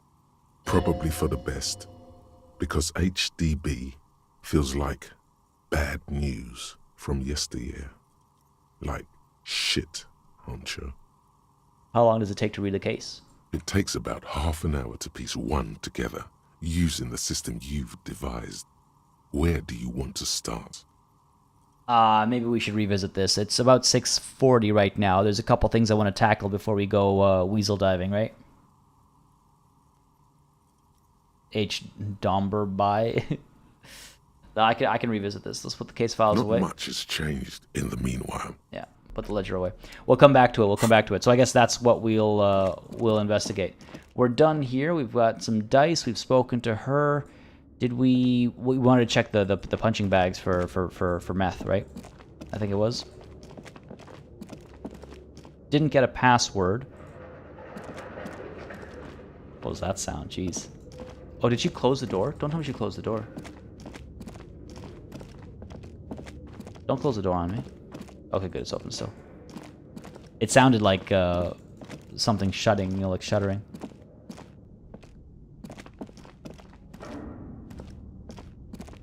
Case files are useful on occasion when you need to pass time. Ah, interesting, interesting. I had a feeling. I figured there was a function for them, but I guess yeah. Sometimes you just need to kill time. Okay, we can't actually interact with this. Damn. One can hope, right? One can hope. One can dream. Go ahead and put the flashlight away so we're not walking around with the flashlight out. And there's one more thing I wanted to do before we went to unlock that door. Oh, that's a good point. I should, yeah, I'll check the ice cream maker as well. It's probably been long enough, right? It's been off for an hour. Long enough to make a difference. Not saying long enough to have actually completely melted the ice, maybe, but worth checking, I think. So this is one thing I want to do. Then I want to check the tracks again because our visual calculus has been upgraded, so we should be able to check the tracks again. And then, well, one last thing that should help us out. Okay, what's going on here? This orange machine is dead still. It has a hand-cranked ice cream churner and an electric freezer. No luck. No luck yet. I'll give it some more time. In theory, it should work, but of course, expecting a game to have all of its bases like that covered is a bit much. So I wouldn't be surprised or upset if it doesn't work, but it'd be really cool if it did. All right, what's going on over here? Let's try and figure out these tracks again. You see a set of tire tracks in the brown Come on. slush that covers the plaza Reconstruct the mosaic. movement. No, these tracks are not interesting at all. Let the street sweeper just sweep them away. God damn it. God damn it. That's 2 fails. We've had like, what, 5 checks today? 3 successes, 2 fails. Sounds about right. Not too bad. Not too bad. Now, I want to head south real quick because if memory serves me correctly, not for the pawn shop, but if memory serves me correctly, we should be able to speak to Buddy here. To you officers. Get a bite of that salami. Sure thing. He cuts off a slice of salami. It is salty. It is savory. It is chewy. The hangover only makes the salami more tasty. Want some too, officer? He turns to Lieutenant. Why not? All right. Thanks. Goodbye. Aw, of course. Well, that makes sense. I was like, is that going to heal us up? Because remember, it healed us up. Ooh, what's that? It healed us up when we did it the first time, but we were already at full health at the time. Fair enough. It was worth a shot. But looks like this all happened for a reason. What is this? Butter sign down. Oh, what is? Oh, we can. What is this? A crumpled billboard reading, Samaran butter soaks in the canal. 2 ugly lines mar the bright countenance of the blonde boy depicted. The Grimner, your luck is back, PartyElite, and I feel relieved that all is right with the world. It's true, it's true. We had a good run there. We passed some very difficult checks, actually. So I'm very pleased with that. We passed some pretty tough checks. All right, what is Samaran butter? Whatever it is, the boy on the billboard seems very happy about it. It's butter. How can you be upset? Goat milk butter. The Samaran Oh. terrain makes it easier to raise goats than cows, and the local goat farmers produce high-quality meat and dairy staples that add variety to other nations' diets. Never had goat milk butter. I've had goat milk, not a fan. I've had goat cheese, love it. Goat milk butter, never had. Never even heard of it, actually, until right now, but of course it's a thing. It's an acquired taste. And I'm not surprised, because goat milk is certainly an acquired taste, one that I never acquired and don't intend to personally. Let's go ahead and figure out what's going on. Ominous daredevil feeling over here. Come on, 83%. Come on now. Attempt to reconstruct what happened here. Come on, come on, come on, come on. Judging Yes. by the size of the impact and the parallel lines of burnt rubber, the cause was probably a motor vehicle. Interesting. See, I love visual calculus. It's so cool. It's got all these little like nifty details and stuff, graphs and charts and all that beautiful stuff. Let's look at the crater real quick. Side slip marks indicated that the vehicle was traveling up the crater at 35 kilometers an hour. All right, and at the rooftop of the shack. The black marks on the roof indicate that the vehicle vaulted from the crater to the roof of the shack. What about the sloping metal roof panel? The panel served as a takeoff ramp. And the broken posts? The vehicle soared through the air, hitting the billboard and upsetting the posts. Then it continued its flight, taking the billboard with it. Well, let's take a look at the sign. The sign broke the vehicle's fall into the canal. The salmon and butter billboard still looks freshly painted, suggesting it took the plunge recently. How recently? Within the past 72 hours. Very recently, then. Look at the opposite bank. Still speeding, the vehicle made a loop and vanished into the fog along the coast. What was the model of this phantom vehicle? There are two good candidates, the Caprice 40 and the Linear G22. Well, why the Caprice 40? It's about the right size, and the tire marks look like they came from the skinny tires frequently found on that motor carriage. The Caprice 40 is a very popular model, with bank clerks, topping pie delivery drivers, secondary school teachers, cops, strippers dressed as cops, undressed strippers. My goodness, that escalated quickly. And why the Linnea G22? Very sturdy but light motor carriage. More likely than most to survive that jump. The Linear G22 is not a particularly popular model due to its peculiar proportions, which the manufacturer's design team probably thought about for too long. Oh, that also escalated quickly, damn. Alright, what now? You'd have to follow the tracks to be sure. Alright, time to leave. The lieutenant looks on, waiting for you to wrap up your analysis.